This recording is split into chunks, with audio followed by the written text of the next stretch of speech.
bespoke radio for the masses. Headline edition, July 8, 1947.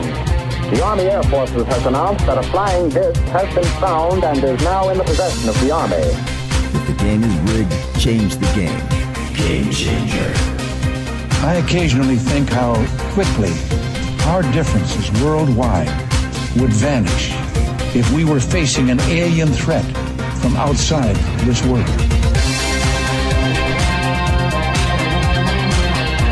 This is Fade to Black with your host, Jimmy Church, on the Game Changer Radio Network and KGRA, the Global Radio Alliance. I need your help to get to the year 1985. You're listening to Fade to Black with Jimmy Church on the Game Changer Network.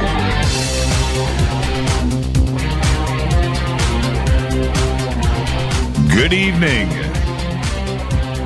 Fade to Black. That's right. Bespoke radio for the masses. Yeah, man. Here we go. It's Wednesday, February 28th, 2018. 59 days into the new year. Just 306 days left. And we are live from a bunker somewhere in downtown Burbank, California. And I would like to welcome everybody listening all around the world, all across the United States, hither and thither, to and fro, back and forth, up and down, east and west, north and south, far and near. This is Fade to Black for KJCR, the Game Changer Network, and KGRA, the planets. I'm your host, Jimmy Church. What is cracking, everybody? How you doing? Here we go. Tonight, it's my AMA. For those of you who don't know, that means Ask Me Anything. Right? Ask Me Anything. Simulcast, Periscope, YouTube, the Bunker Cam, and I think a few other sources out there. Couldn't get Facebook happening. Couldn't figure out that technical drama. But the easy way out is the next time that we do this, we'll have a second camera with a separate feed, and which we could have done today. But at one point, we were just like, man, that's enough is enough. Okay, but we're up and happening tonight. So what you can do, first off, you can follow me on Twitter at JChurchRadio, and that is simple enough to do. And hashtag F2B is where you can post your questions, or straight to me too as well. But use hashtag F2B or hashtag F2BQ to post your questions. We're going to jump into it quickly tonight. Rita will be compiling everything from different sources around the net. And, you know, we have the chat rooms, too, as well. We have the YouTube comments page. We have Periscope. We have Twitter and Facebook. So all of these different sources for questions. So we're going to do our best to get everything together, and then they'll be fed in here to me right there on that screen. Not that one. Not this one. That one. Okay. And I think I've got it. Now, over here, for those of you that are watching, over here, I have the Periscope feed. Over here, I have one of the chat rooms. I do have email. I have Facebook. It's going to be a lot of fun. So, Ask Me Anything means just that. Ask me anything. Okay? And I'll answer. And we'll do it as quick as we can. If, so the show is 3 hours long. We're going to do 2 hours and 45 minutes of Ask Me Anything. And later on in the show, I know that the phones are going to be going crazy too as well, but I'm going to ignore that. I want to stay with the AMA format, which is questions that are posted in real time. And I am going to read them. If things start to slow down, or the phones are just so backed up that you guys can't listen to me when I say don't call in, and you still do, maybe I'll go to the phones for the last segment of the show, and we'll do some live AMA. Okay? All right? That's where it's at. It just depends on how backed up we are. Let's see. Twitter is at JChurchRadio, so you can follow me there, post your questions. Hashtag F2B is the sandbox, post questions there. I think Rita said that there's going to be a party after the show tonight. It was so funny. She was like, whose idea was this? I said, yours. Yeah, it's a lot of work. It's going to be a lot of fun, though. Okay, different approach to doing all of this. Again, you can also use hashtag F2BQ to post questions there, too, as well. And look, I'm just watching all of this happen here. Pretty trippy. Now, the way that this is working, the Periscope has its own microphone, so it's just picking up what's here in the studio.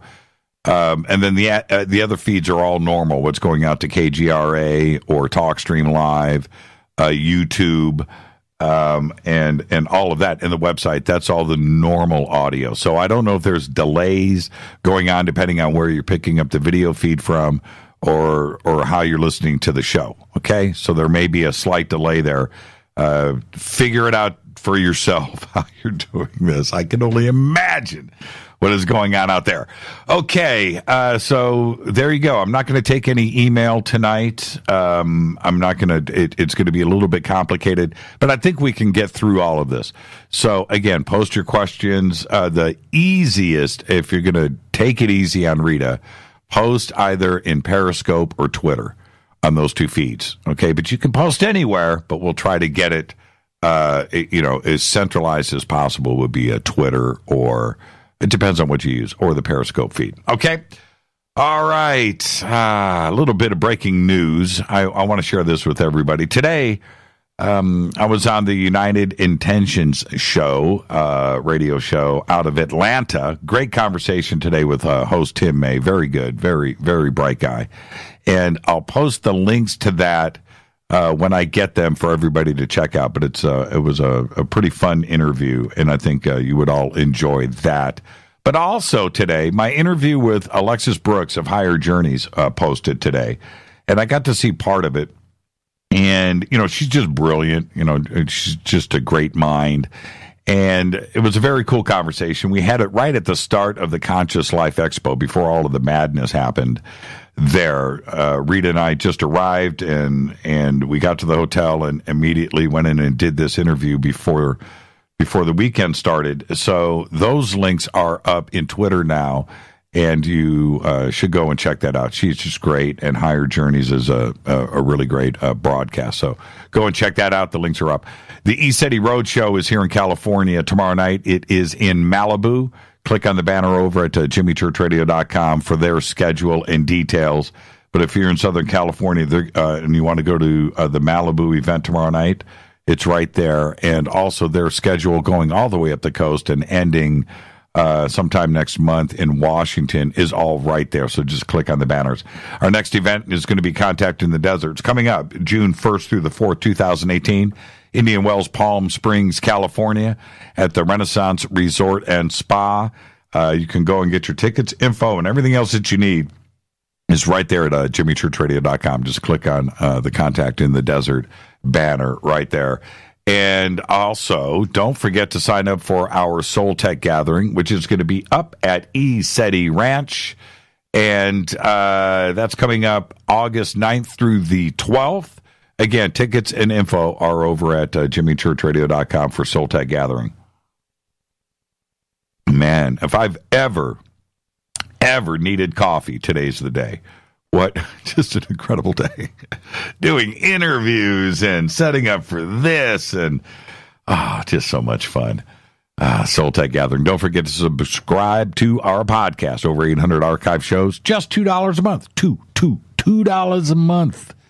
Just go to jimmychurchradio.com, click on the podcast banner. You can also become an official Fadernaut, and you do that in our membership section on the site, where you can get the bunker cam, right? Commercial-free downloadable archives. You also get, if you get the Game Changer, you can get autographed hats and T-shirts. Get a private personal email directly to me. All of that in our membership section. Go and sign up and become an official Fadernaut today. Don't forget to visit all of our sponsors. Life Change Tea, GetTheTea.com, Rivermoon Coffee, New Pharma, GNU Pharma, Ancient Life Oil, Sacred Skulls, Numana Food Storage, and Bearing Optics. Numana Food Storage, they're special for the Fadernauts. The Jimmy 10 special expires at midnight tonight. Promo code Jimmy10 will get you 10% off of your order. It's going to get you free shipping. It's going to get you an autographed T-shirt. It's going to get you peace of mind. It's going to get you GMO, MSG-free, made in America emergency food storage. Right? Jimmy 10 is the promo code. Expires at midnight tonight. Man, I can't believe it. But what a great deal that is. Let's get this show cracking. All right, I'm going to jump right into this. The questions are already coming in, so I'm going to get to that. And here we go. All right. Happy birthday to today. Train frontman Patrick Monahan is 49 years old. Great song, Drops of Jupiter. And I can't believe he's only 49. He's not younger than me. Nah. But Patrick, if that's your story, stick to it. He's 49 years old. On this day in history, big one, 1953, Watson and Crick discover the chemical structure of DNA. That was only in 1953. Pretty trippy, isn't it? Fader fact. Pink Floyd's Dark Side of the Moon, and I did this because of the video that I posted the other day, the full revolution of our moon. Pink Floyd's Dark Side of the Moon album was on the Billboard charts for a total of 741 consecutive weeks from 1973 to 1988. 15 straight years on the Billboard charts. Okay, this is it. Tonight, it's my AMA, or Ask Me Anything, and I'll answer, okay? Ask Me Anything. We're simulcasting, sort of, on Facebook, Periscope, YouTube, the Bunker Cam, and, of course, across all of our syndication. You know where to go post your questions. The easiest way to get it into me is get it on Twitter, hashtag F2B. Do that. You can post everything in Periscope. And I'm wondering, with Periscope, can I scroll backwards? Oh, I can, and it doesn't move. Oh, this is cool. Oh, man, that's a lot of stuff already. I can't get through all of this. Rita, look at you guys. This is cool. All right. So you know where to post. I will get to everybody's questions. Tomorrow night is another Fader night. John Rappaport is back, and he will be here with his No More Fake Newsroom live, and then followed by open lines all night long. And I'm going to keep the phone lines closed tonight. If I do wind things down, then we'll go to the phones, and I'll do some AMA over the phones. Okay? I want to stay with the classic format of AMA, which is post your questions, I read them, I answer. Okay? That's it. You ready? Are you ready? Let's go. Let's get this cracking. Let me see what I got going first. This is from Native Alien. Let's see here. Hold on. I got to move my mouse around. Okay, now I'm good. Native Alien.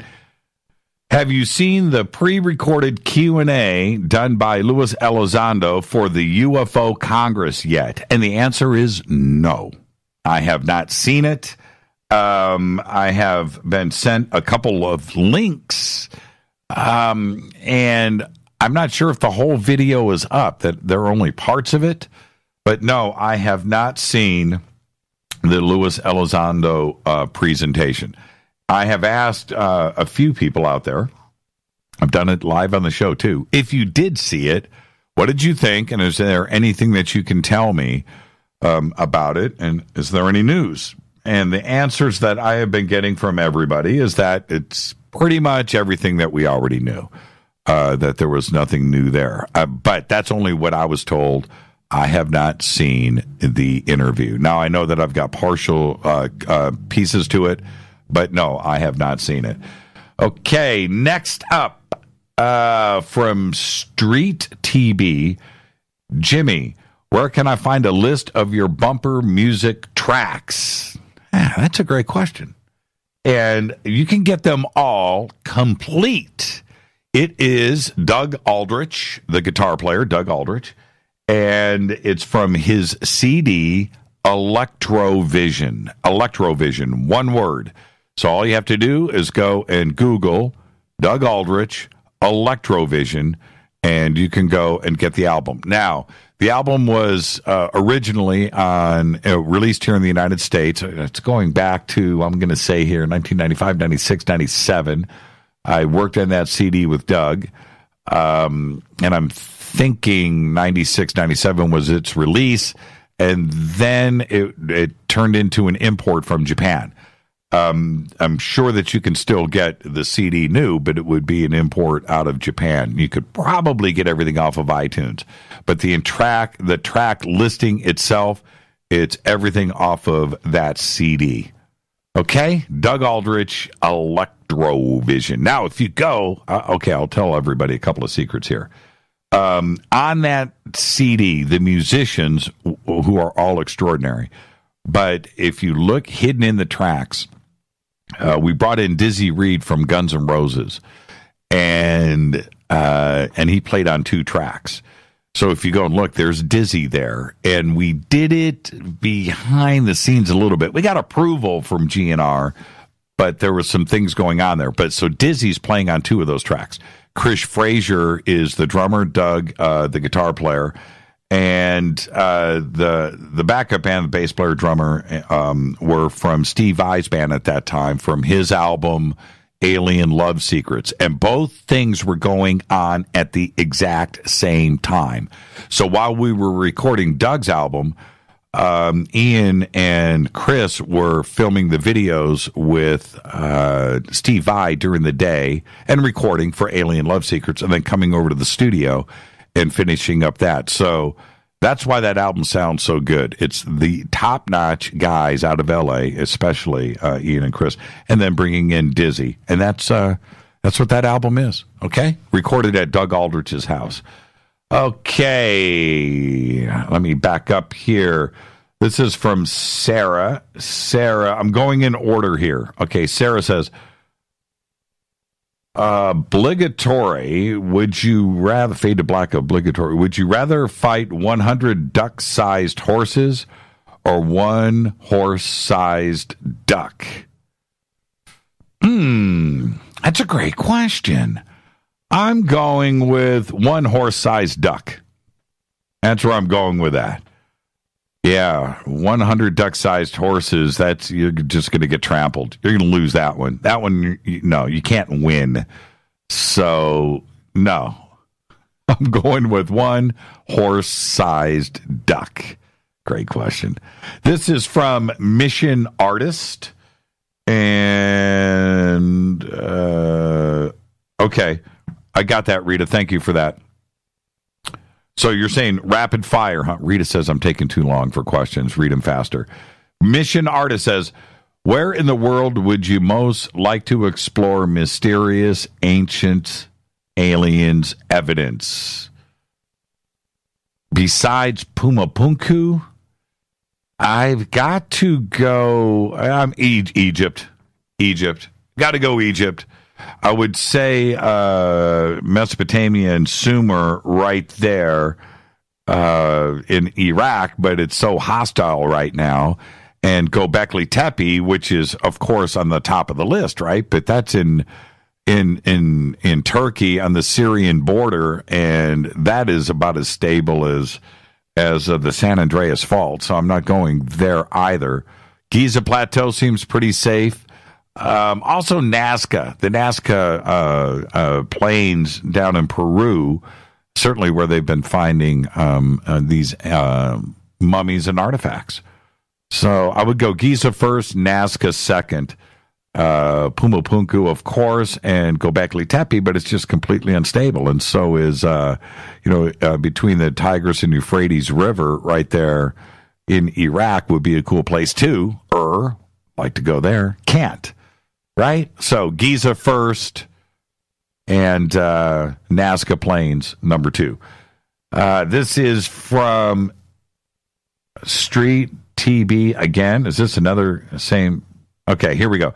Since you do the conference circuit, who parties the most? I'm guessing Richard Bleepin' Dolan.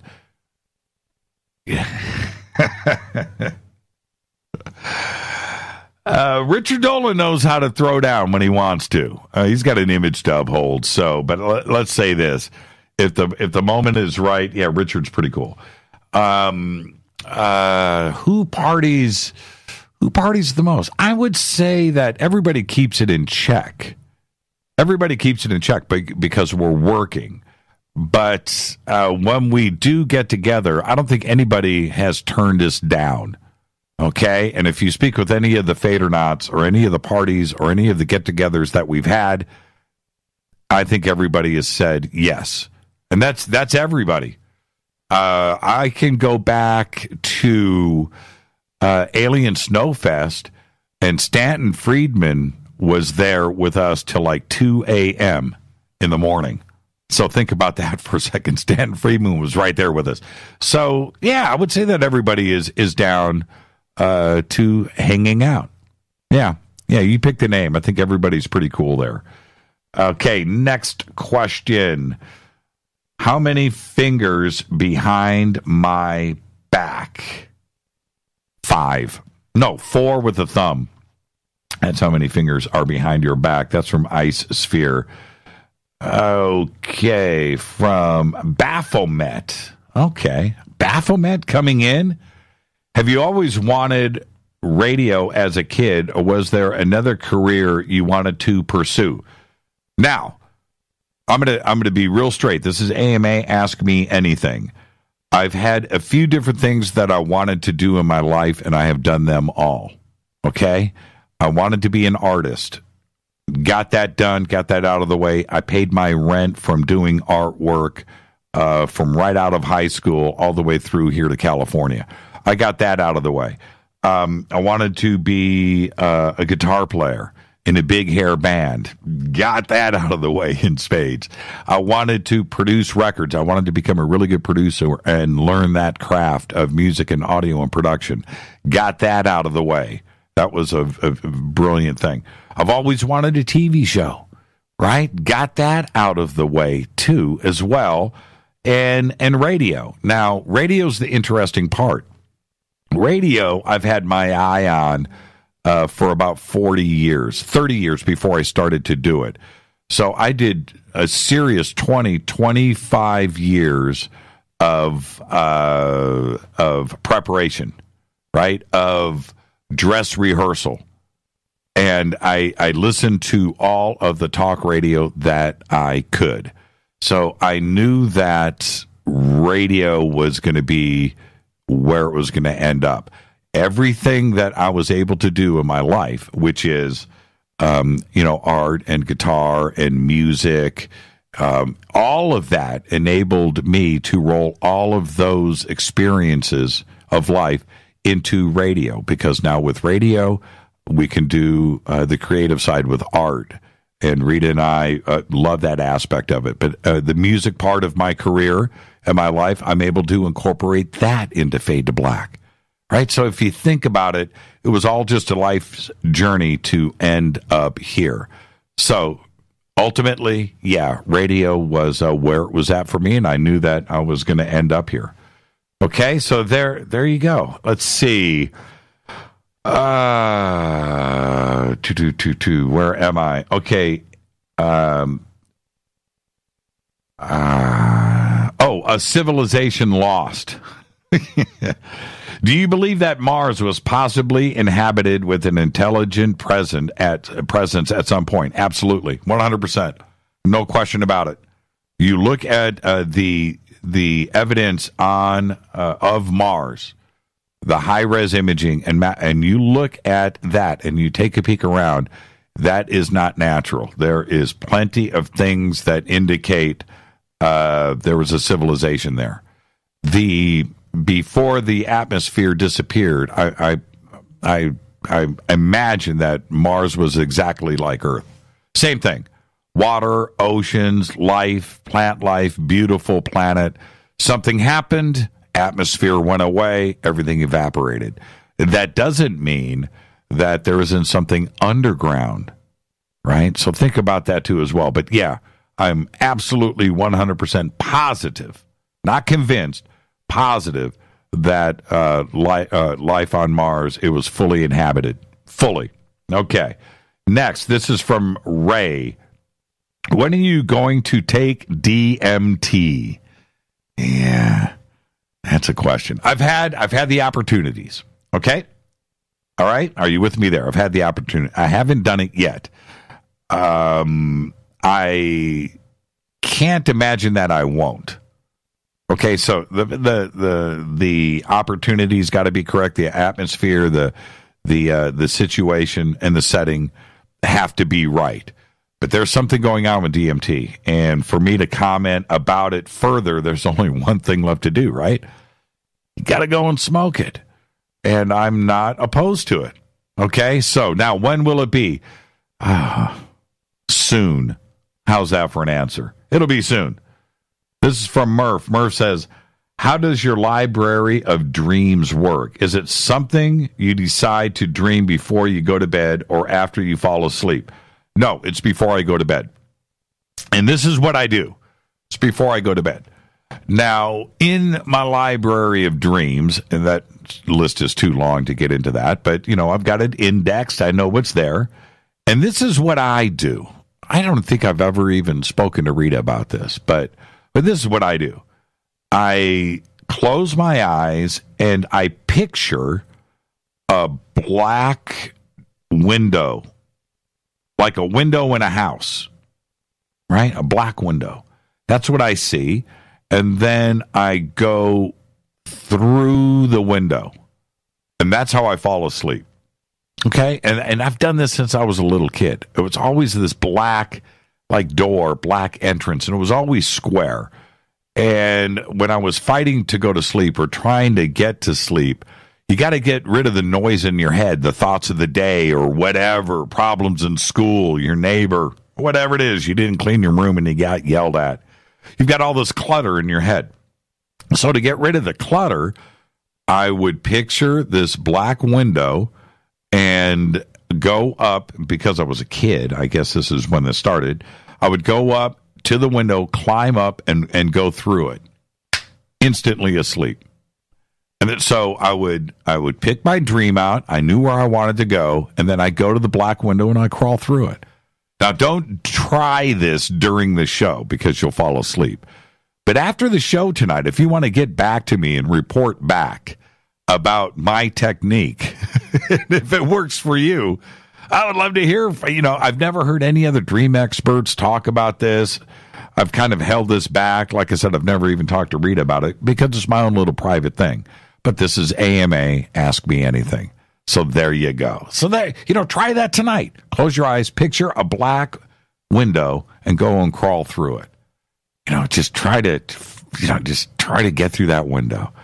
Okay, let's see. Next up, Brock says, hi, Jimmy, Chrissy, or Janet? Hi, Jimmy, Chrissy, or Janet? Hi, Jimmy. I don't understand the question. What's the question? Hi, Jimmy, Chrissy, or Janet?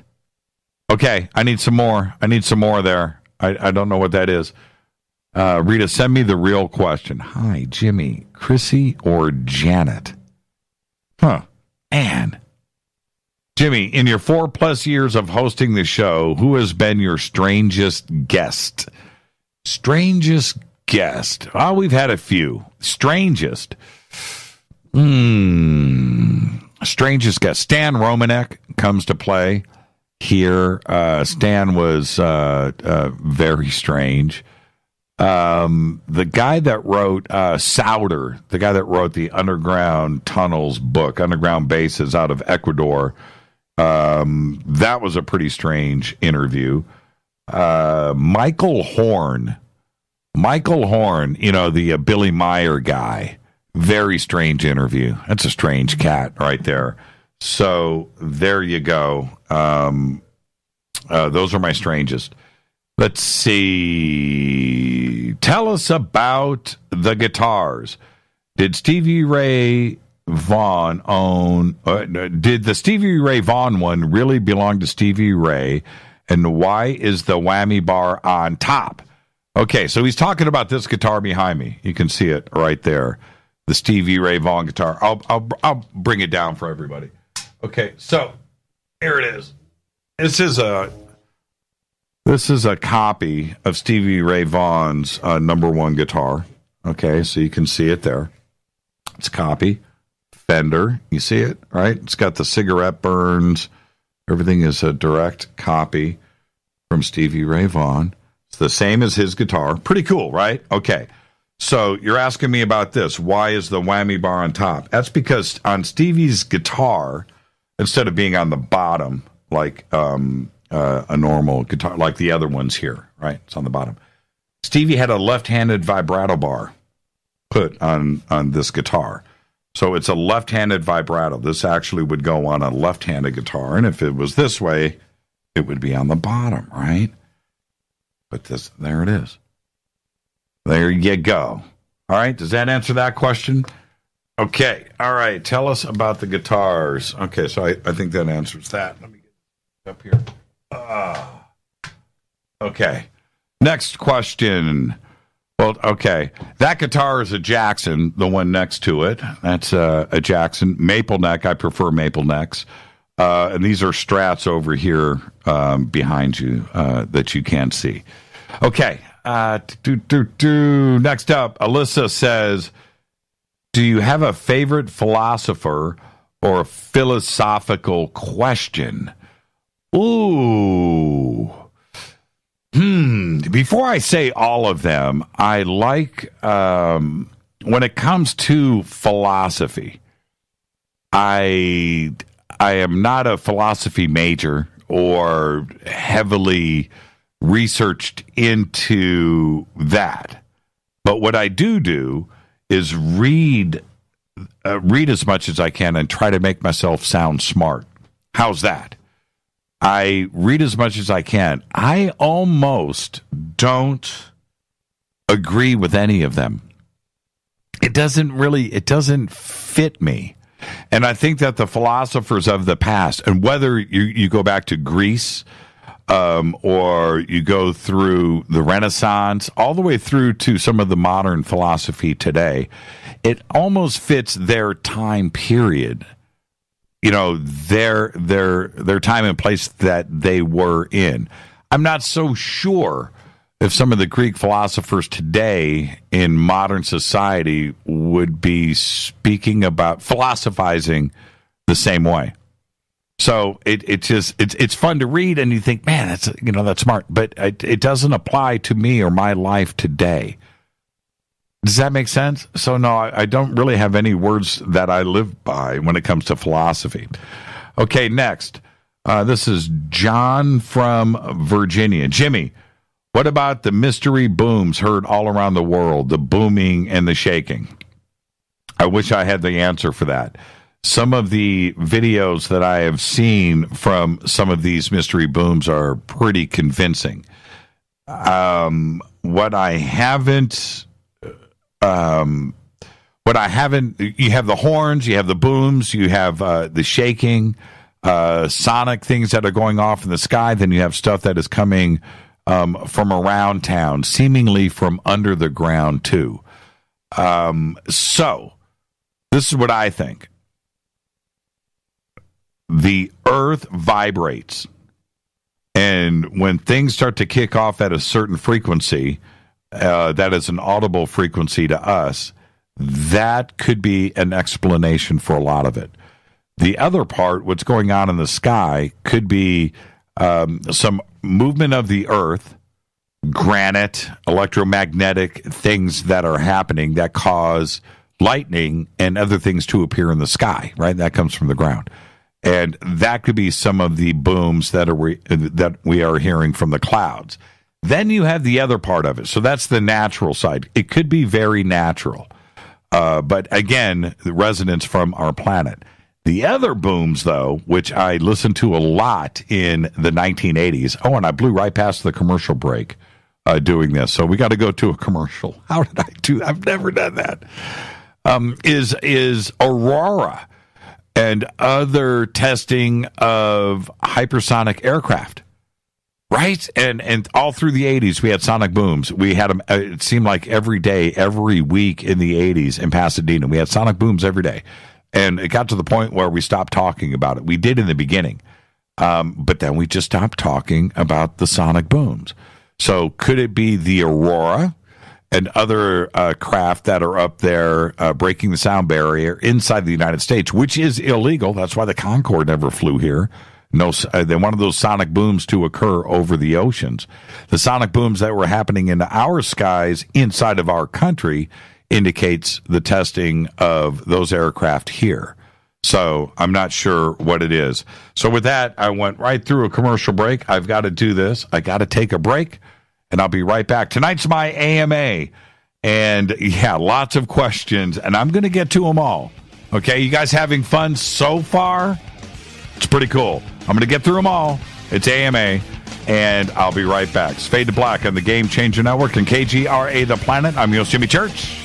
Ask me anything. Let's do this, man. I'll be right back.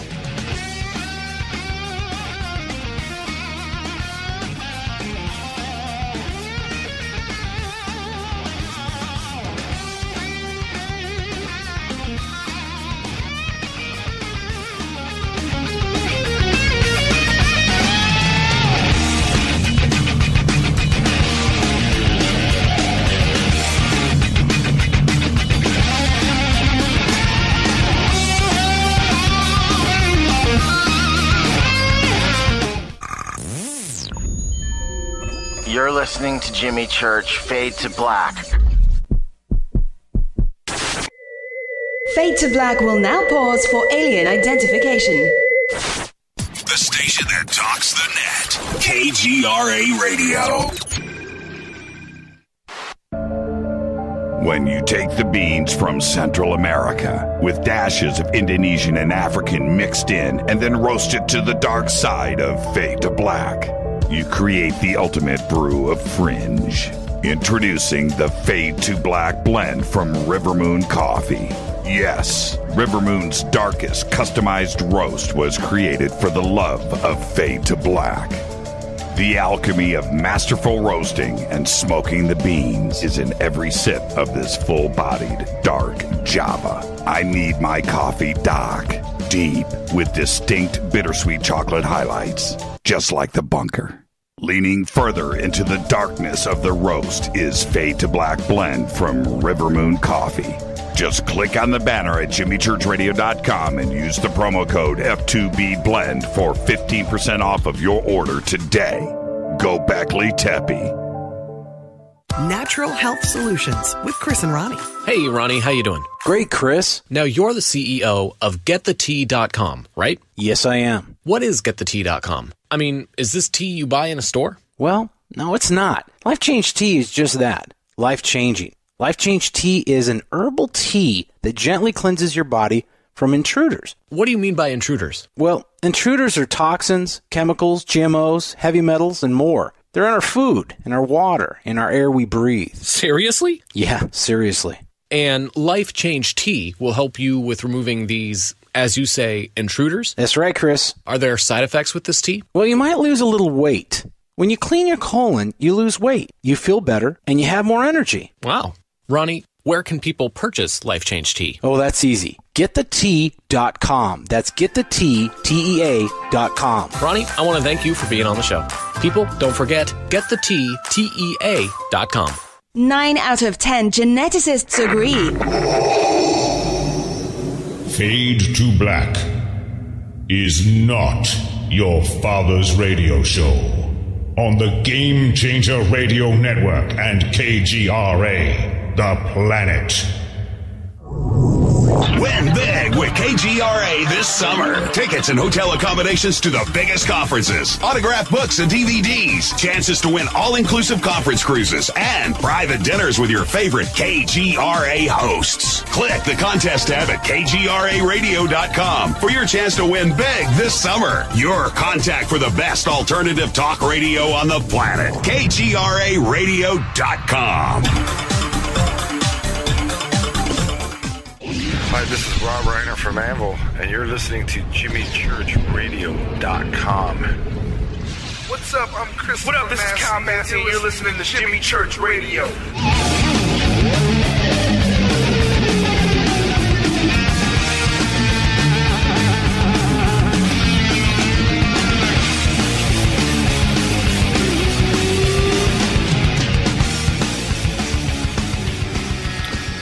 Welcome back, Fade to Black. I'm your host, Jimmy Church. Broadcasting live on the Game Changer Network and KGRA The Planet. We're also broadcasting tonight live on YouTube, Periscope.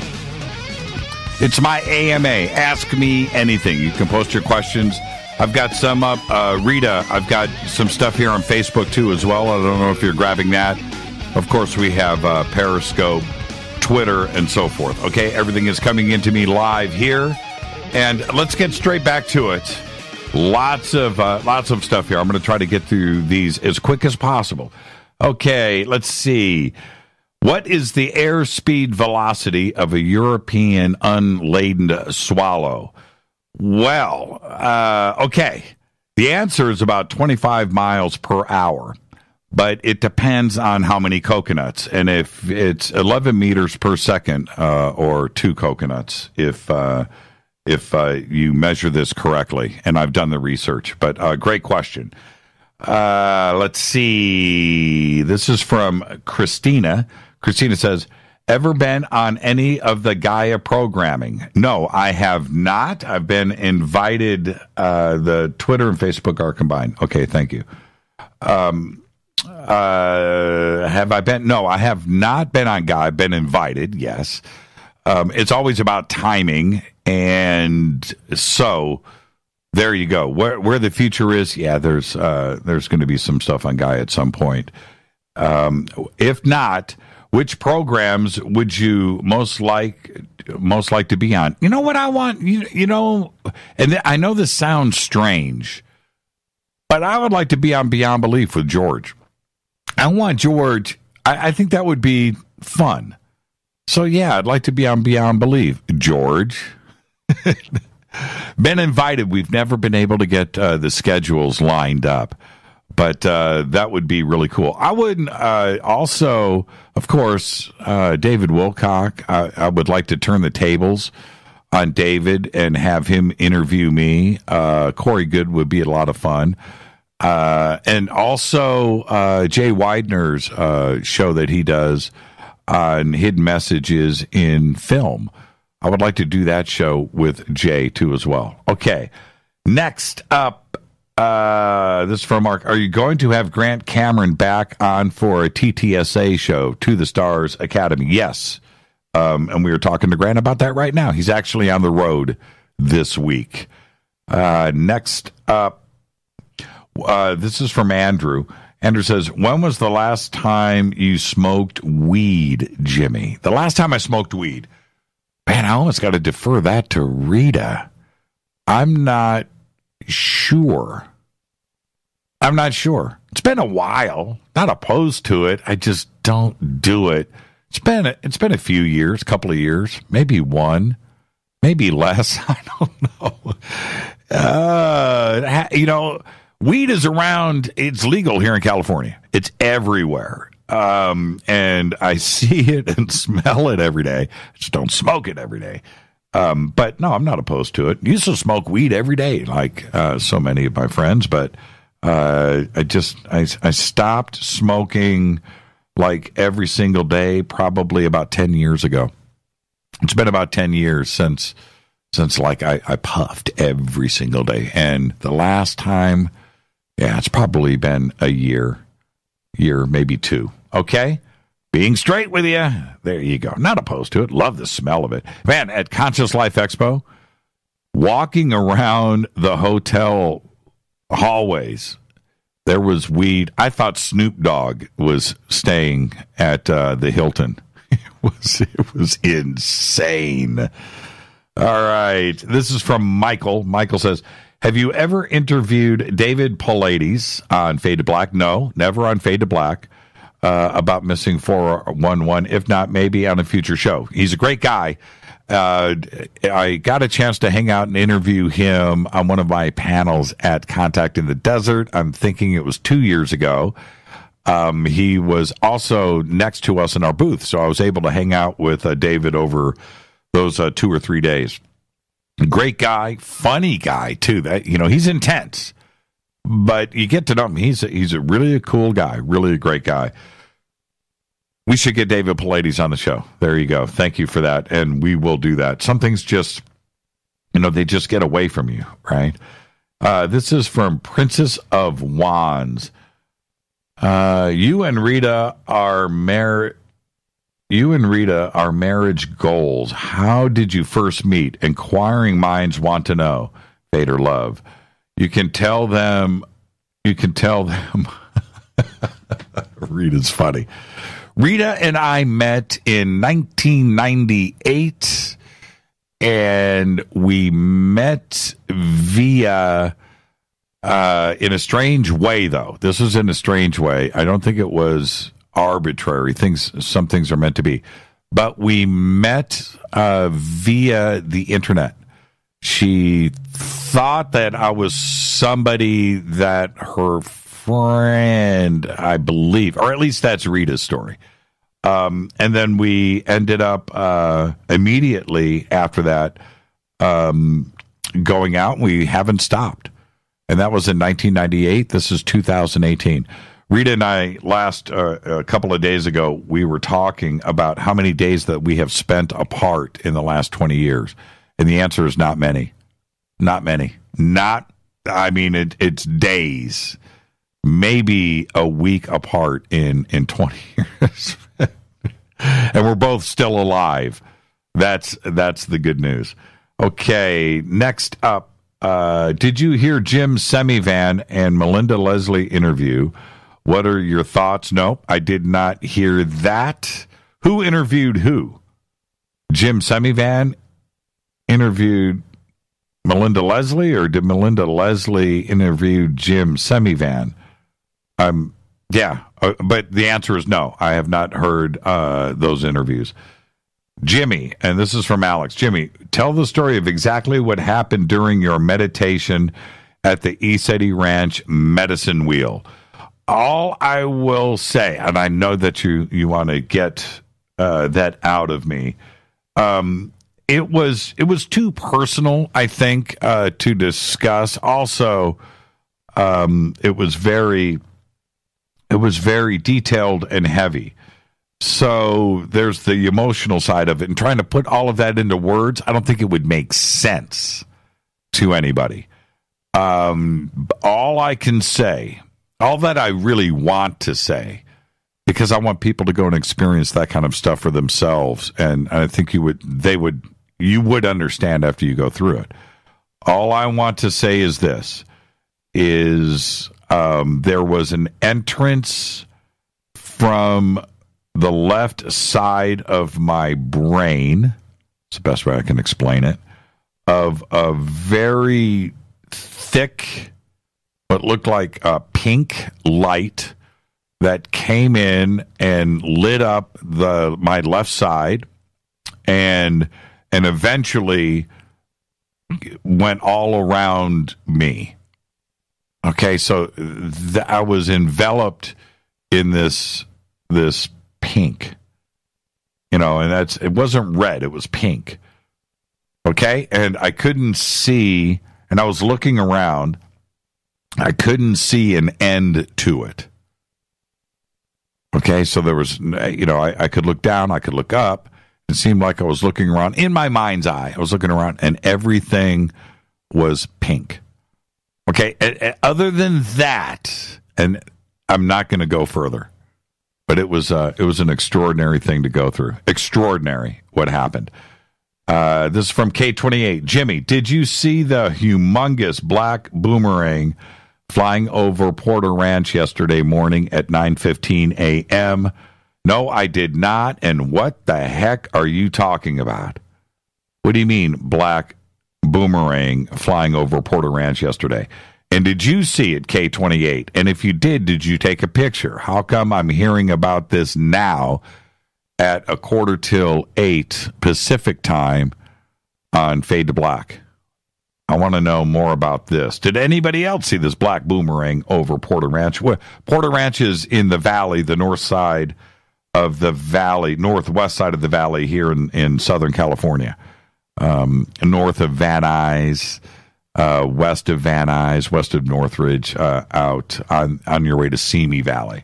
Very interesting. No. Was it over Walmart? I would like to know. I have not heard anything about this. This is from Sassy P. When are you coming to the UK for a cuppa and cucumber sandwich? Crust cut off, obviously. We're talking about getting over to the UK now. And so, yes. I think the answer is this. Rita and I, we don't have time to travel these days.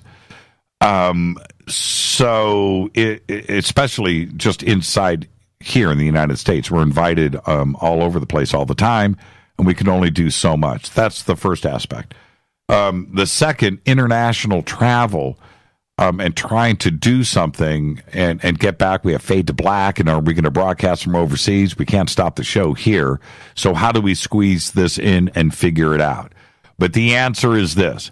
Yes, UK. Maybe not 2018, but 2019. 2018, we've is completely booked up. We're booked up through the end of the year. But yeah, the UK will be happening very, very, very soon. Also, Australia. We got to do Australia. And we've got Egypt. We've got. I want to get down to Peru, Armenia. These are all places that we will be visiting in 2019. Okay, this is from Street again. Jimmy, you seem to be a film buff.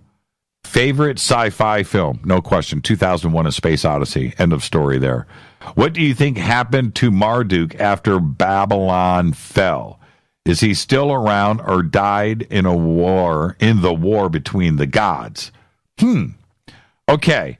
I think if we go just with the Sumerian text and the way Sitchin presented his information, Marduk wasn't a god. He was mortal.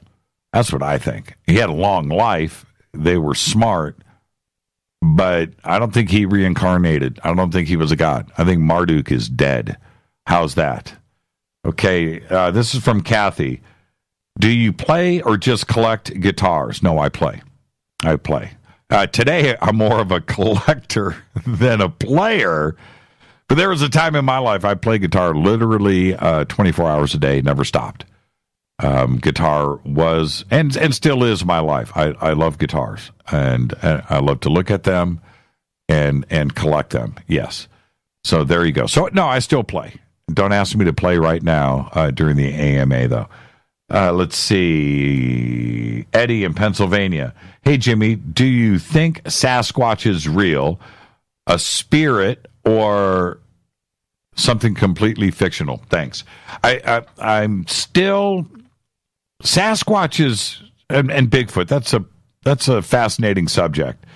I have said many times that I'm on the fence when it comes to Bigfoot. And my reasons for that... no bodies. Nothing has been found. Nothing definitive outside of the Patterson film.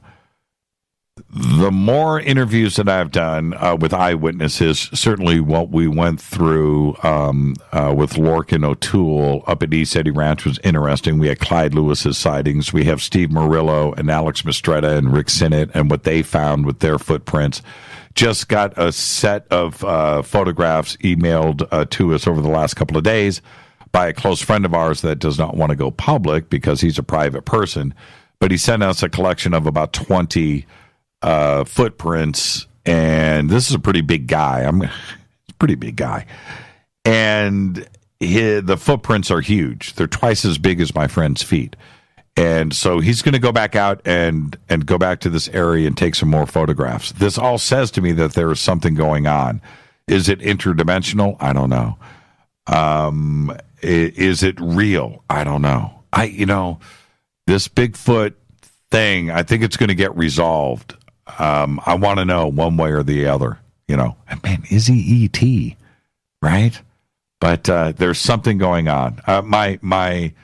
My opinion is shifting, okay, from being pretty skeptical to this point. I think there's a lot of evidence out there that has been presented to me directly that I feel pretty good about. Next up, what was your most impressive destination while overseas? What was my most impressive destination while overseas? Man. Oh, that's almost...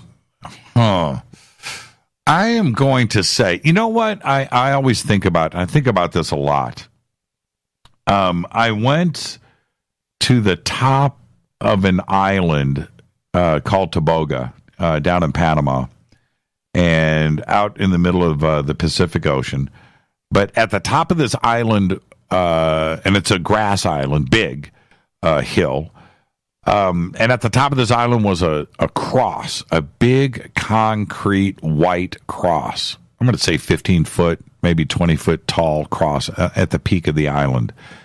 And from there, from the cross, I had an unobstructed view, 360 degrees of everything around me.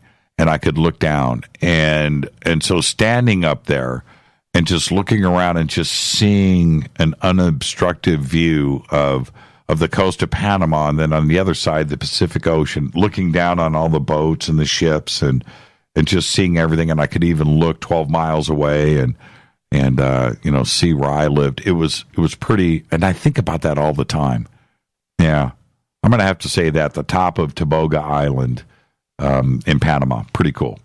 Man, Fort San Lorenzo was pretty cool too, though. Okay, next. What does the bespoke radio for the masses mean? Bespoke means tailor-made for you. So that's what bespoke radio means. This show, us, is tailor-made for you. And we've always done that. Guest suggestions, of course, Fader Night, open lines, the interaction that we do with the audience, all of this is done for you. So you go to a tailor, you get a suit made or a dress made, and it's just for you. That's what this show is. It's bespoke radio for the masses. That's a great question. Does the recent censorship on YouTube disturb you? Okay, I get that they are cracking down on trolls and hate, but do you think that eventually any ideas outside of the status quo will be targeted?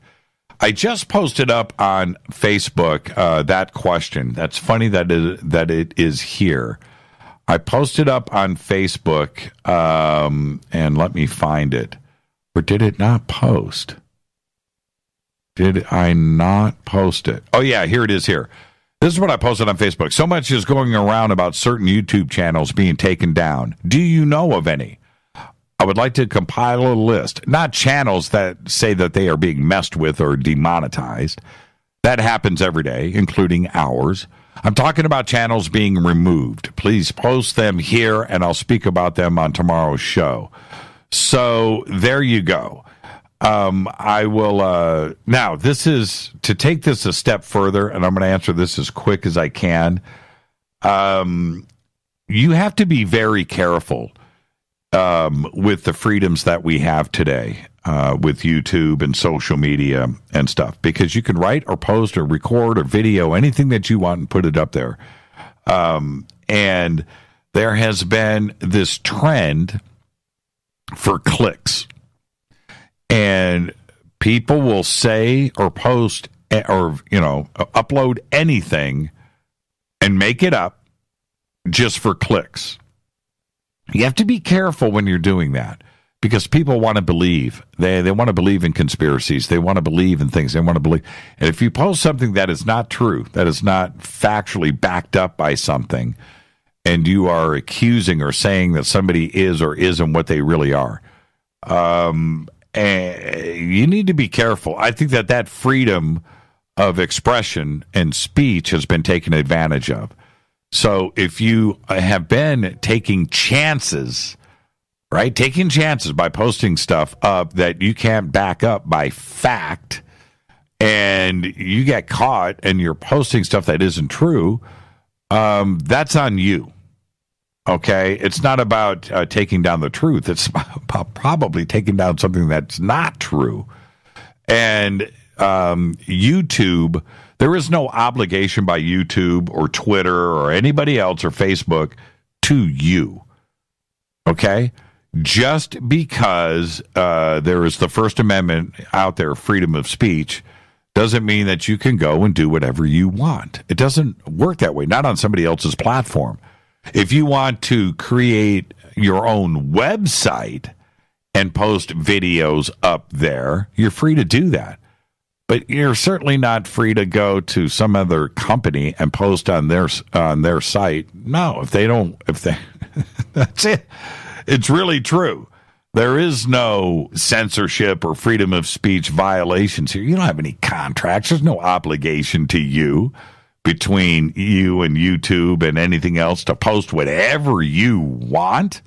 Can't do that. And in some cases, it's defamation of character. You could be sued. So one needs to think about that as well. Now, has there been any channels taken down because of this? Well, it depends on what the content is. But you have to be careful about what you post. You have to be careful about that. It has to be accurate. It has to be vetted. It can't just be some crazy thing that you want to make up because you think that you can create some kind of reality out there. No. So there is no obligation between any of these companies and the end users. If you violate anything and you're out there posting and uploading stuff that isn't real, then that's on you. It's not anybody's fault but your own. I don't think it's censorship. It depends on what it is, though.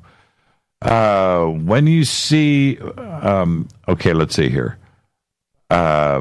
Would you ever let an outside agency control what you say on the air? Nobody controls what I say, and nobody ever will. Nope. And we do that by design. Okay. We do not. We don't have any investors. We don't have anybody that controls anything here. So that's by design. Nobody can ever tell me what to say. And on top of that, by not taking any outside money or have any influences on us, nobody has come to me and said, hey, can you interview this guy for me? You owe me a favor. No. And that's never happened, and it never will. Okay. Oh, Rita just said, you're skipping commercial breaks, and I did it again. So let me take a commercial break right here. I'm having fun. This is great.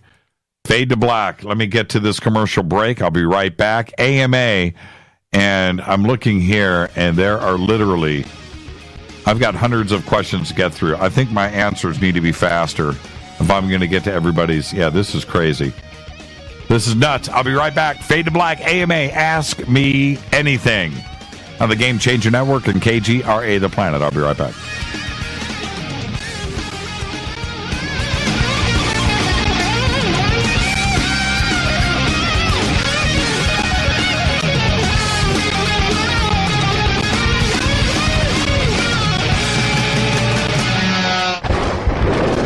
This is Fade to Black with Jimmy Church on the Game Changer Radio Network and KGRA, the Global Radio Alliance. This is KGRA Digital Broadcasting Station, Salt Lake City, Utah, Van Buren, Arkansas. Hello, Fadernauts. This is Jimmy Church, and I'm introducing New Pharma, a company whose products are based on science. Human function based on the endocannabinoid system, or ECS. New Pharma firmly believes in this science, and their research indicates that support of the ECS provides the beneficial effects for a healthy lifestyle. New Pharma's science includes relief capsules for pain relief, sleep capsules, which are natural support for occasional sleeplessness. Foundation is support for your ECS, and Fit capsules support your active lifestyle. Just click on the banner at jimmychurchradio.com and use the promo code F2B for a 33% discount on all of their products. Or visit newpharma.com for all of the knowledge on the science. That's GNUpharma.com. Go Beckley Tappy. You're listening to my main man, Jimmy Church, on jimmychurchradio.com. Hi, this is Ray Hobbs here, repping the planet, and you're listening to my good friend, Jimmy Church, Fade to Black, on the Game Changer Network and the KGRA Digital Broadcast Station. This is Toby Kebbell. You're listening to JimmyChurchRadio.com. Don't hurt me, Jimmy. I'm only little. Hey, I'm Adrian Grenier. And this is Ari Gold. We're the Honey Brothers. Yes.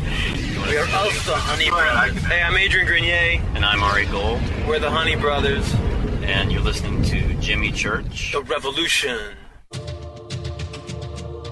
Ancient Life Oil. Life-changing. The real oil. CBD is truly ancient life oil from the source. This oil has no psychoactive effect and is also legal in all 50 states. When you're healthy, you're happy. The truth about this wonderful plant is that it wants to give back to mankind life, longevity, and happiness. Ancient Life Oil are golden grade, all organic, non-GMO, and infused with high-quality liquid coconut oil. It's simple. Just go to ancientlifeoil.com today.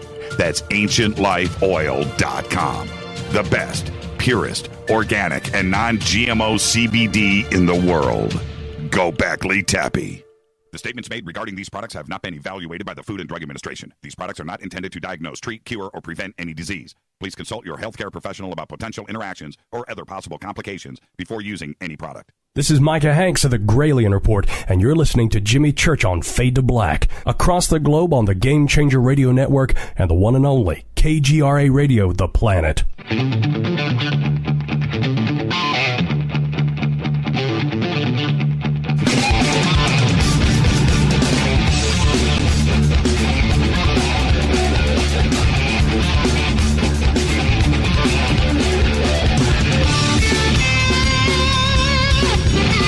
Welcome back, Fade to Black. I'm your host, Jimmy Church. Tonight is my AMA, Ask Me Anything. Totally cool, by the way. Absolutely wonderful. The questions, I'm going to try to get through them all. So I'm going to cut this short. You can follow me on Twitter at JChurchRadio. Follow me on JChurchRadio. And post your questions there, and they continue to come in. There's so much. So let me get straight back to it. Thank you, everyone, for this. It's really cool. And I've now been late now on 2 commercials because I'm having so much fun. Okay, from D, what do you think is happening to the missing people that David Paulides writes about in his Missing 411? I don't think that's what's the most important part of this. There's that aspect, yes. But it's also how the authorities and the detectives and the agencies are not willing to talk about it. I find that as compelling as anything.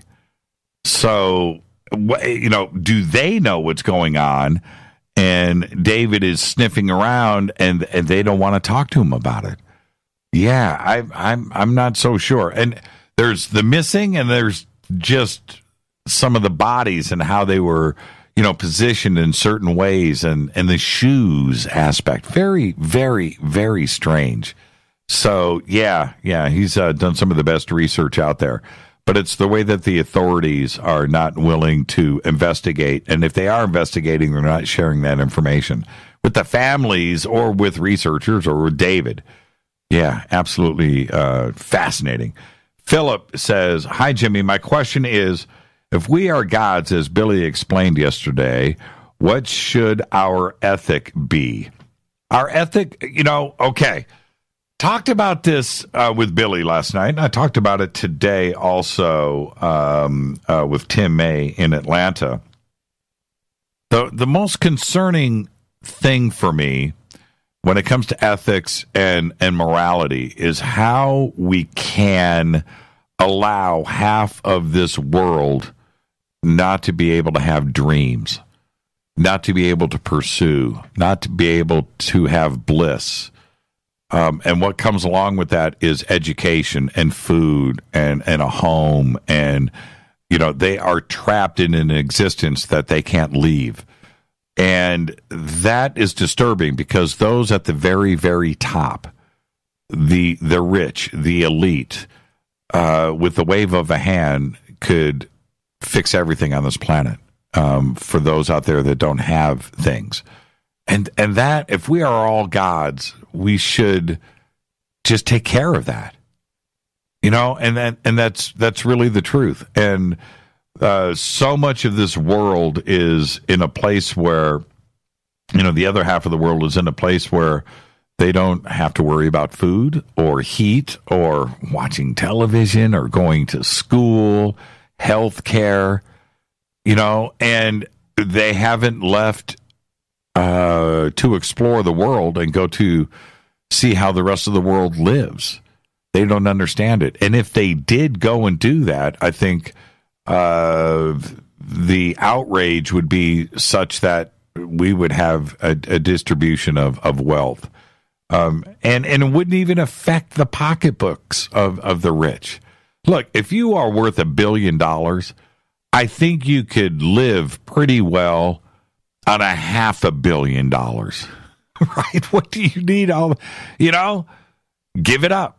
If you're when you look at some of these really rich and you're talking about trillions of dollars of excess cash, trillions of dollars that is in these bank accounts of the ultra rich. What do they need that money for? What do they, but there's a morality that is blocked. They don't care. And it's fascinating to me. So that's where it would be. It truly, we would take care of everybody else on this planet. That would be rule number one. Got any jokes? Got any jokes? Not right now. I don't have any jokes at this moment. If one comes to me before the end of the show, I'll hit you with it. Jimmy, have you ever had a heated exchange with a skeptic? Every single day. And I win them all. I've never had a skeptic win a win. They can't. There is. If you are a skeptic, and whatever it is you're skeptical about, you lose. You lose. The most boring existence on planet Earth is being a skeptic. That's just, that's it. That's it. And all skeptics out there, there's not that many. It's a very, very small circle of stupidity. But if you're a skeptic out there, call me and challenge me at any point. I eat skeptics for sport. Skeptics are easy. It's too easy. Do you have a daily spiritual practice? Yes, and I did it right before the show tonight. One of the things that I do is I burn sage. One of the things that I do every single day, when I come in to the bunker, I have this Eye of Ra. I'm going to hold it up to the camera. Look at this. Isn't that beautiful, right? I take this Eye of Ra, right? Isn't that cool? And I do this. Put it in my hand. I do that with the Eye of Ra. Look at that. Isn't that cool? So I do that. That's something that I do every day. And another thing that I do every day is I have the Shungite pyramid. And I pick it up and I just kind of knock the dust off of it. And I just do that. But look at that. Isn't that beautiful? Big.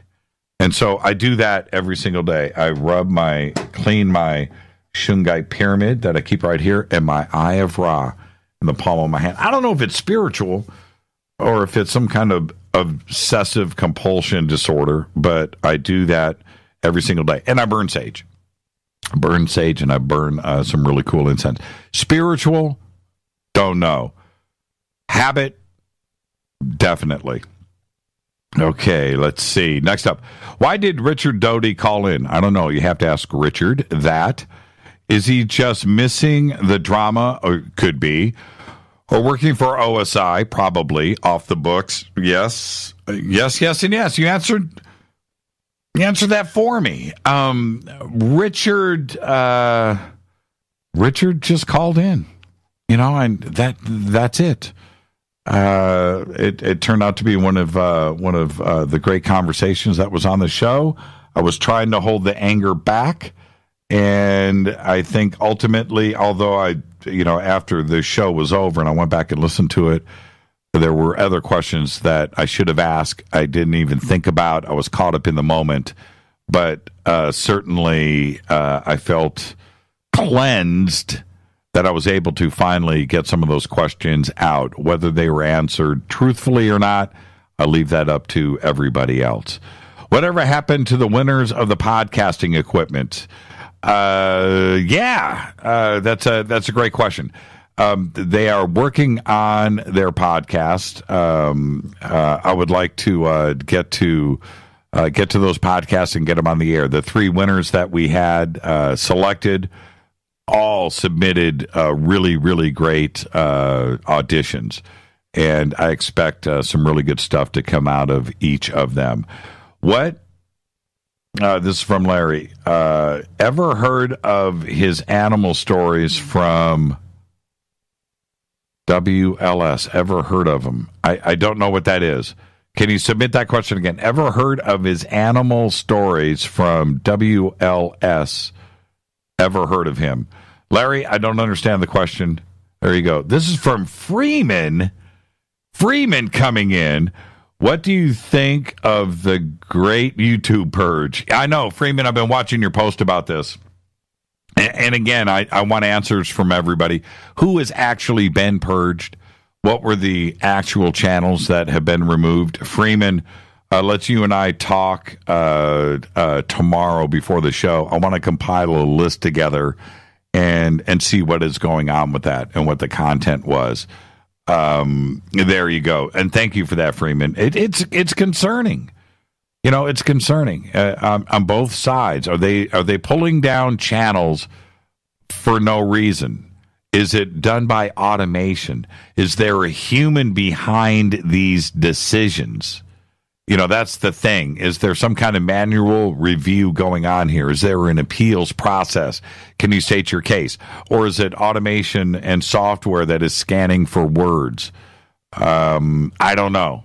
You know, names and subjects, and then it is just done automatically. The amount of channels out there that are on YouTube and the amount of videos that are uploaded every single day, it's got to be, well, it's certainly in the hundreds of millions. I don't know if it's 1 billion videos a day. Could it be that big? I'm not so sure. But it's way too much for humans to monitor. So I would think that a lot of what they do is by software. And if channels are being deleted, like everybody is talking about right now, what is behind it? And I am going to talk about this tomorrow night on the show. I will get everything analyzed. Freeman, we'll talk tomorrow. Thank you for that. If you could jam with any musician, living or dead, who would it be? Oh, man. Well, Stevie Ray Vaughan comes to mind, certainly. Eddie Van Halen would be a pretty fun jam session for sure. Jeff Beck would be really fun to play with. Steve Vai is just too dang good, but you would probably have a lot of fun with Steve Vai too as well. I can't match licks with Yngwie Malmsteen, so that would be a waste of time, but I wouldn't mind standing and watching him play. I'd play rhythm guitar maybe behind Yngwie. But yeah, Jeff Beck would be fun. Jeff Beck, Eddie Van Halen would be really cool. Jimmy Page would be somebody fun to play with. Yeah. And that's just off of the top of my head, really, really quick. Okay, let's see. Oh, Tony Iommi. There you go. Where in Panama did you live? I have family in Panama. I lived in 2 places in Panama. One was a little town called Cocoli in the middle of the jungle. Cocoli, Cocoli. You can still find it on a map. I don't believe the town is still there, but the buildings and the homes that we lived in are not. I've gone and checked Google Earth. But anyway, so Cocoli in Panama, and then Fort Amador, Amador, Fort Amador, which is still there, right at the entrance of the Panama Canal on the Pacific side. So that's where I live there. Okay, and Fort Amador was built from the rocks that they dug out of to make the canal, and they built Fort Amador, and those islands at the end of Fort Amador are all artificial. I've talked about this a lot on the air. They're all hollow and full of bunkers and and cool stuff. I've walked through them all. So there you go. Is Doty one of Tom DeLonge's advisors? I doubt it, and I seriously doubt it, that he mentions in the WikiLeaks memos to John Podesta. No. Tom DeLonge's smarter than that, I would think. So, I don't know. I don't know for a fact, but I would find that to be a pretty fascinating development if that's the case. Have you ever had Colin Andrews on the show? So much wisdom there. Yeah, we've had Colin on. Great guy. One of the bright minds and researchers out there on all aspects of everything when it comes to the paranormal and supernatural and history. Colin is one of the best. Yeah, he's been on the show. Have you realized nirvana? No. Have I realized bliss? Yes. Nirvana. Would I be? That's interesting. If you experienced or realized nirvana, what would you be doing with yourself? I mean, not only me doing radio, right, and TV. What would you change your very existence and reality? A lot of things would become meaningless at that point, right? Think about that. So no, I have not. Great question, though. Who cleans the dog poop at home? Yours truly. That is my job. That's my gig. That's my gig. I admit it. That's what I do. What was the last song you listened to today? Today I listened to a few things. Rita, what was the last thing I listened to today? I listened to so many things today. It was I listened to Swing Out Sister. Yeah, that's what I listened to. I did, and I went and listened to a few of their tracks. But yeah, Swing Out Sister. That's what I did today. I know that sounds weird, but that's what I did. Have you heard about the recent discovery of the pyramids in Sudan? Sudan's covered in pyramids. Is there new pyramids that have been discovered in Sudan? So my answer to that is no, but there's lots of pyramids in Sudan. Is there something that I don't know about? Shoot me an email, Jimmy@jimmychurchradio.com. I'd like to find out about that. Jimmy, when your BS meter goes off when you are talking to a guest, what do you do? How do you deal? Depends. I have stopped guests before and pushed it. Okay, but let's turn this around a little bit. If I was being interviewed and I was talking about whether it was the green chrome balls or the little guy in my room back in the 90s or one of my experiences, and somebody said something that I witnessed, and somebody wanted to challenge me on that because they weren't there or they don't believe in, they're skeptical or whatever. Think about that for a second. That's not cool. How are you to question me about something that I have seen? Right? You're either telling me I'm crazy or I am a liar.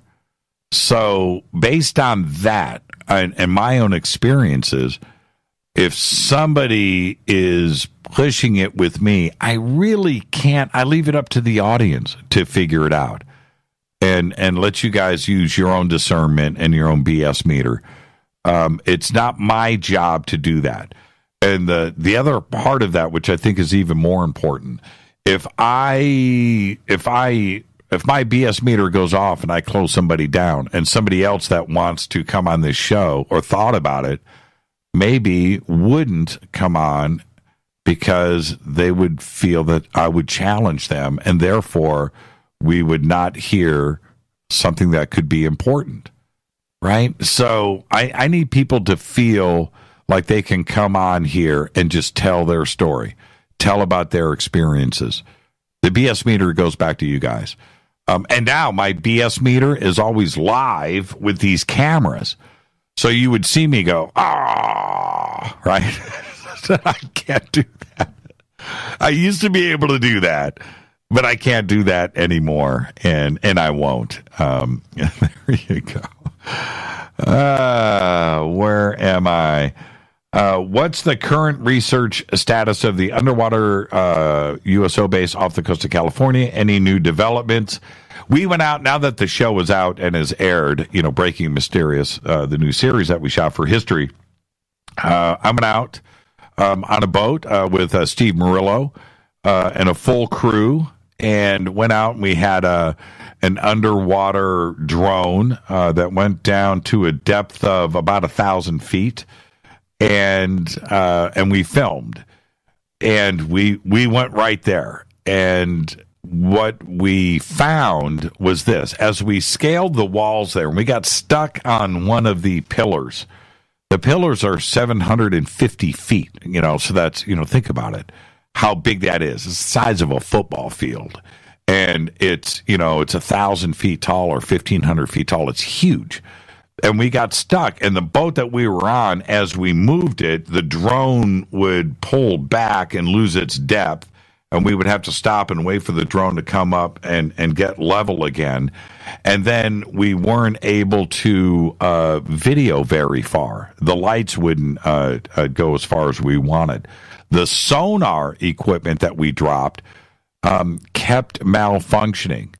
And it would malfunction at a certain depth and then stop. And we don't know what was causing it. And as it turns out, other boats that have gone out there, they've encountered the same problems. So I don't know if there's something electronically that is blocking sonar from working down there. Sonar would allow us to acquire information at a greater distance that you don't need light for to video. But so we scaled the walls and we got down there, and you have to go and watch the episode that we filmed for History Channel to see everything that we did down there. But I got pretty frustrated. I got pretty mad and broke some stuff on the boat and threw a tantrum in front of everybody. Next question. Whatever it may be, what was that one thing that convinces you that there was more to reality than just 3D nuts and bolts realm of day-to-day experience that we collectively share, allegedly? What tipped off the scales in your seminal moment? Well, there's too many. I've got 2 minutes before the commercial break here. There's too many experiences like that. I will say that collectively, everything adds up to there's something happening here that we're not being told. And I know that sounds generic, but Rita and I saw something come out of the sky and what appeared to crash in downtown Van Nuys and didn't blow up. I can't explain that to anybody, but we saw what we saw. Of course, there's the green chrome balls. I've got a photograph of a black triangle that I took. There was that little being in my room. Rita and I have had a couple of different sightings together that I simply can't explain. Out in Joshua Tree, the ball that took off from the desert and took off into the sky. Again, multiple witnesses, but we saw it together. I can't explain any of these. I can't. There's the disappearing house in Indianapolis. I still can't explain that. I got lost in my neighborhood in Pasadena. My neighborhood. I got lost. I can't explain that. And I was sober. So I think collectively all of those add up to something going on. Maybe one day I'll be able to answer that a little bit more solid. But that green chrome ball was pretty good. Oh, the Z in the sky. The Zorro. There you go. I'm glad somebody was standing next to me. I'll be right back. This is Fade to Black. It's my AMA. More of your questions answered right after this short break. Stay with us.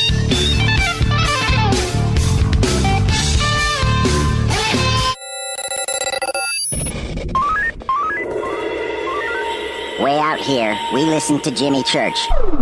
You're listening to Fade to Black. Always on the edge of the hottest alternative talk. Jimmy Church with Fade to Black. KGRARadio.com. ¿Qué tal, mis amigos? Yo soy Mario Carson, el tiburón, y los invito para que escuchen a mi buen amigo Jimmy Church Radio. ¡Claro que sí!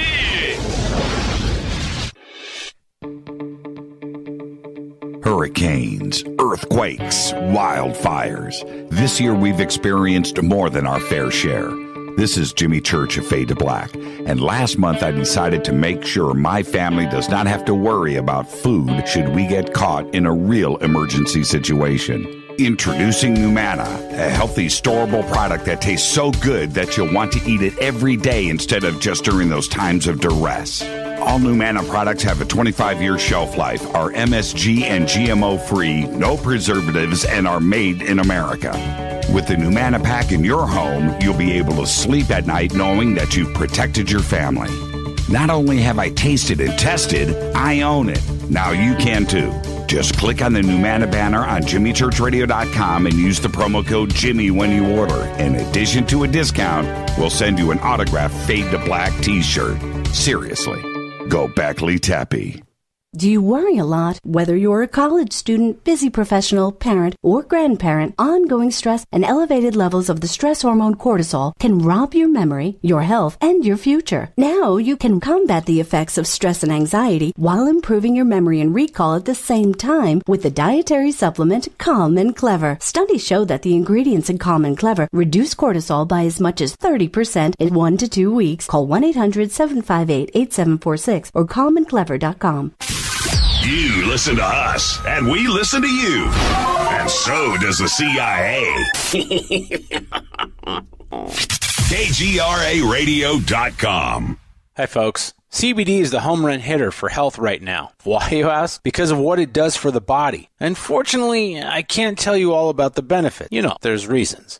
Do your due diligence and log on to AncientLifeOil.com. That's AncientLifeOil.com. Ancient Life Oil uses organic ingredients and is blended in coconut oil for some of the best benefits. Legal in 50 states and non-psychoactive. Log on to AncientLifeOil.com. That's AncientLifeOil.com. You are listening to Fade to Black with Jimmy Church on the Game Changer Network. Oi, oi, I'm Reese Evans. You're listening to Jimmy Church. This is Revolution. The revolution will not be televised. The revolution is on radio. Ciao.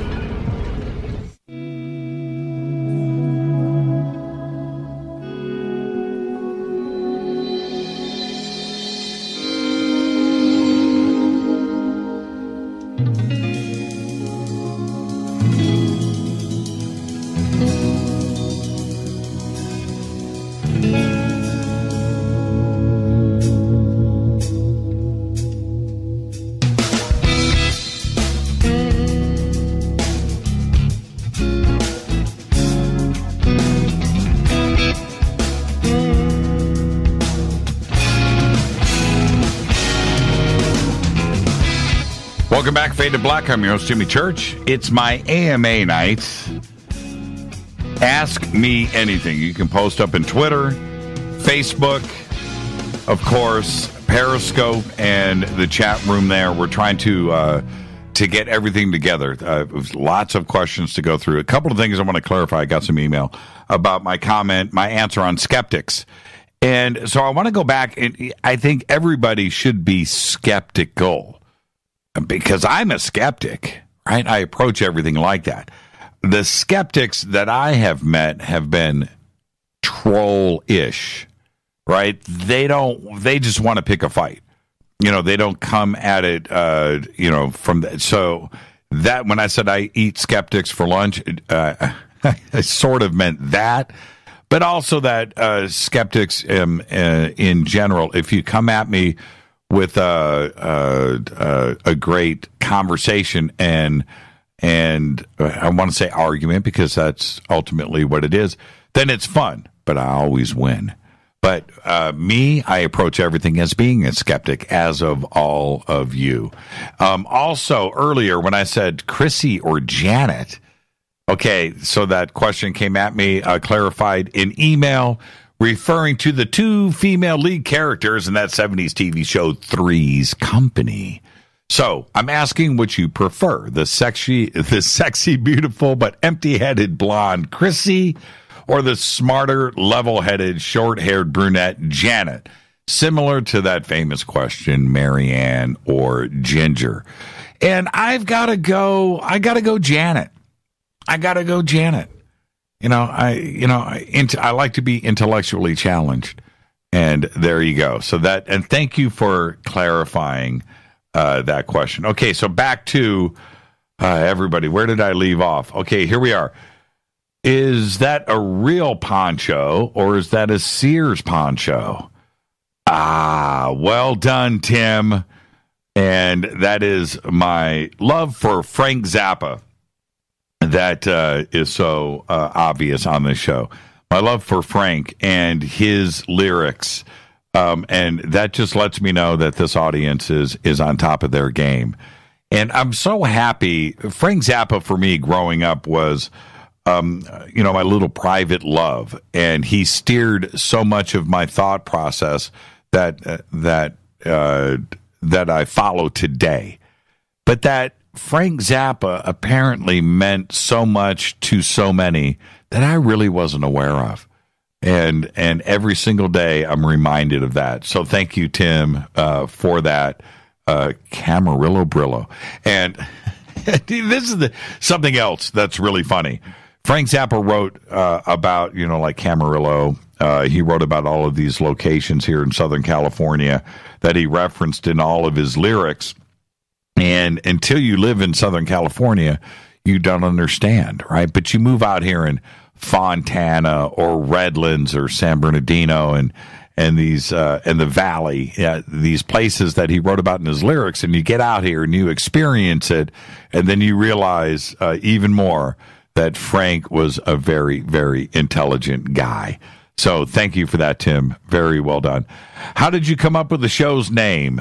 The show's name, Fade to Black, comes from Rita.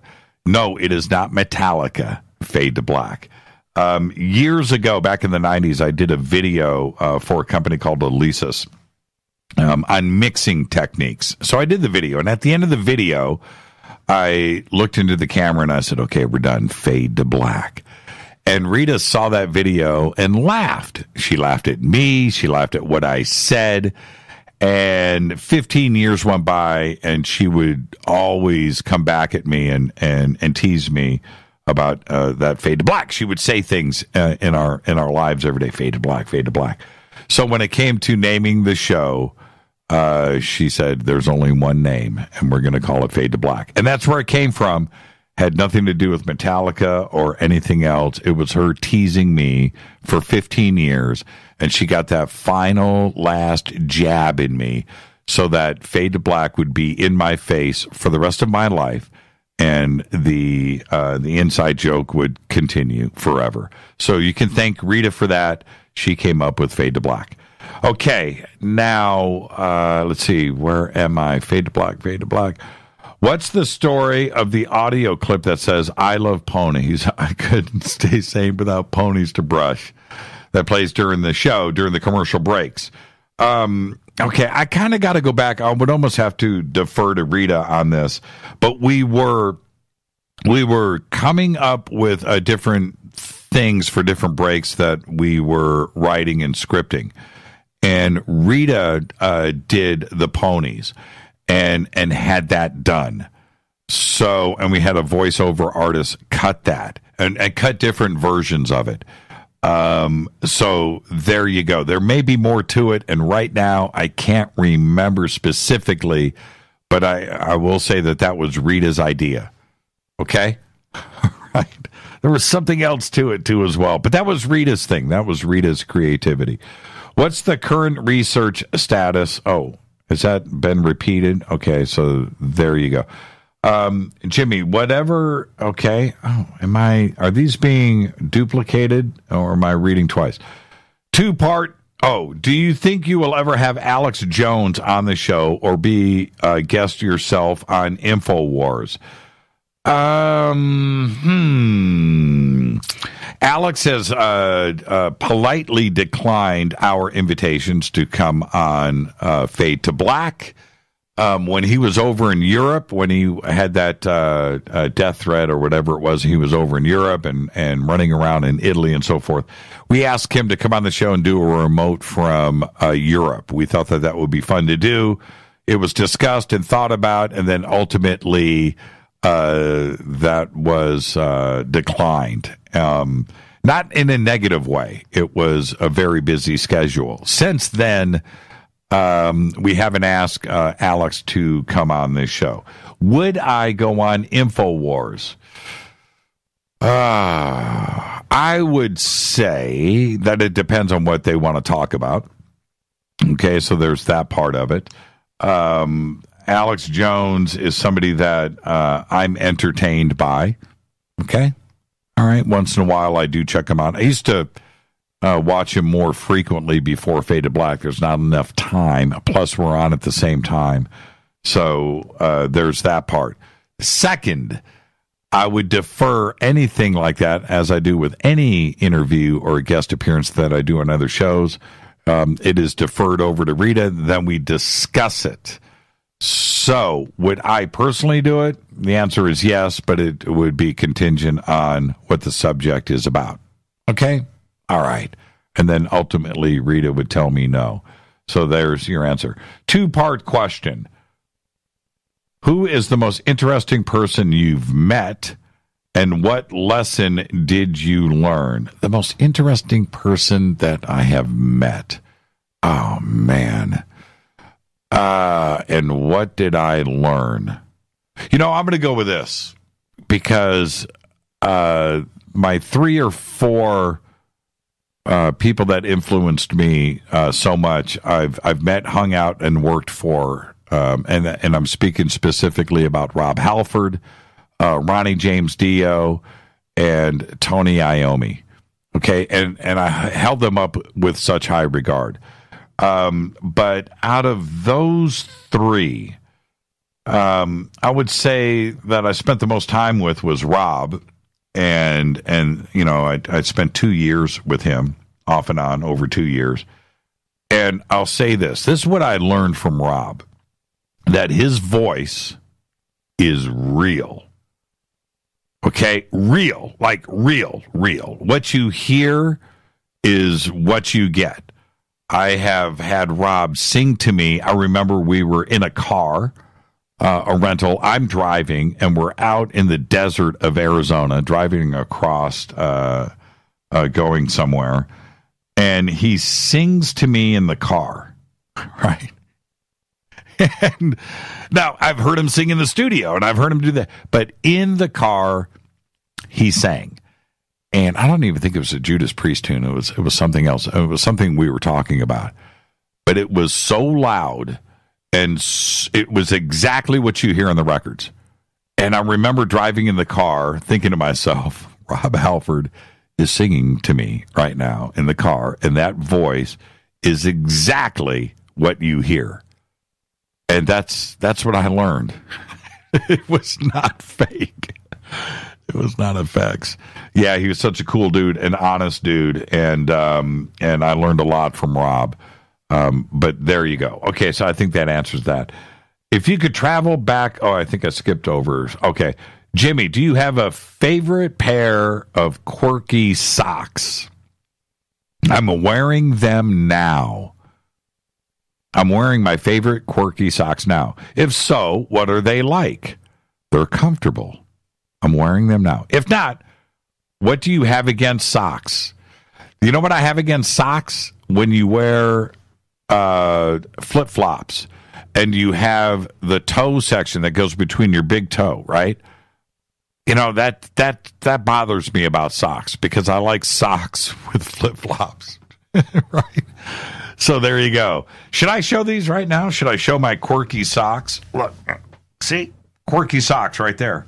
Wearing them in the studio with my Adidas, right? But there you go, quirky socks. See, I wasn't kidding. I'm wearing them now. I wanted to make sure I was. Wow, some out there are going to think that was planned. It was not. If you could travel back in time and have a jam session with any dead musician, who would it be and why?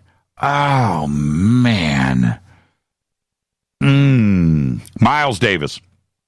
I wouldn't want to jam with Miles Davis because he had an open mind and you could do your thing. Perfectionist, genius. The pressure would be on, but if I practiced enough beforehand, I think I could hang. Yeah, Miles Davis. That would be a jam session. Miles Davis, Sketches of Spain, right? I think I would do that. Okay, do you think our past alien visitors introduced the bad diseases and poisonous vermin to shorten our lives? No, I do not. Nope, I don't think that. And the reason why, why would that be important to aliens? Why would that be a concern of theirs? It sounds evil to us, but why would E.T. be concerned about something like that? I don't think they would. No. I think a lot of it is up to us. But what do we consider evil?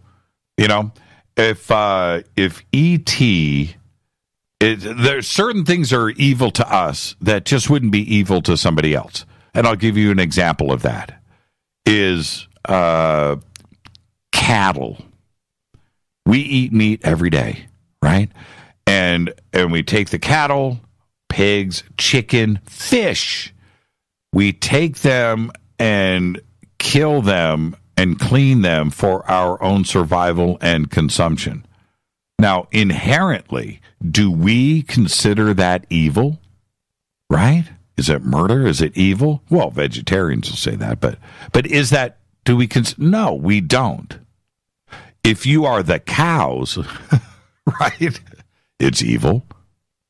Spraying insecticides in your backyard, mosquito repellent to kill mosquitoes, it's not evil to us, but to the mosquitoes and their families, they would think that was pretty dastardly, right? And it's the same thing with E.T. You know, what would be evil to them, and what do we consider? It's a philosophical question we need to answer. But so what is evil to us is not evil to something else, and what is not evil to us, it may be evil and just despicable to something else. So you have to look at it that way, and that's what I do. Okay, what are you aware of certain traditions in South America work with those who have disappeared in natural areas? They believe that they can be contacted and are still alive. Huh. That's an interesting question. I have to actually think about that. They believe they can be contacted and are still alive. Yeah, I see where you're going with that. Well, are you referring to South America or maybe the Caribbean or maybe even Africa?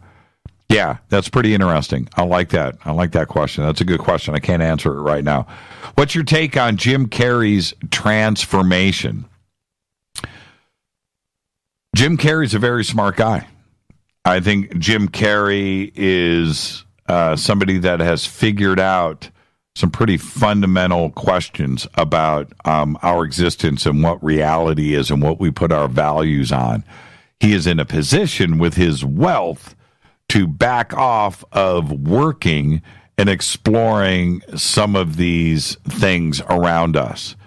And I find it fascinating that he doesn't care. His little thing on the red carpet and during Fashion Week in New York was very telling. Also, if you go watch his documentary about the making of the Man on the Moon, Andy escapes me right now, but that is an eye-opening thing when you get into the mind of Jim Carrey. I think he's being honest. I think he's exploring himself, and he's looking around at this world of ours, and is he's not losing it. He's actually getting smarter. there are those out there that think that he's losing it, but I don't. No, I think it's absolutely fascinating. How many Fadernauts does it take to change a light bulb? I don't know. How many? What do you think the pyramids were built for? The electric universe or traditional perspective? Okay. And the Sphinx, jackal or lion? Okay. I don't know. We don't have the instruction manual for the pyramids. This new chamber that has been found, and is there going to be something inside of it that will help us explain what that was used for? Yes, I can. I'm pretty confident in saying it is not a tomb. I don't believe that Khufu or anybody else was ever buried there. It's a machine of some kind. It's a device that was used for something. I wish that we had the instruction manual. I really do. That would answer a lot of questions. As far as the Sphinx, jackal or lion, it's pointing towards Leo, apparently. So there's that part. But everything else, not everything else, but so many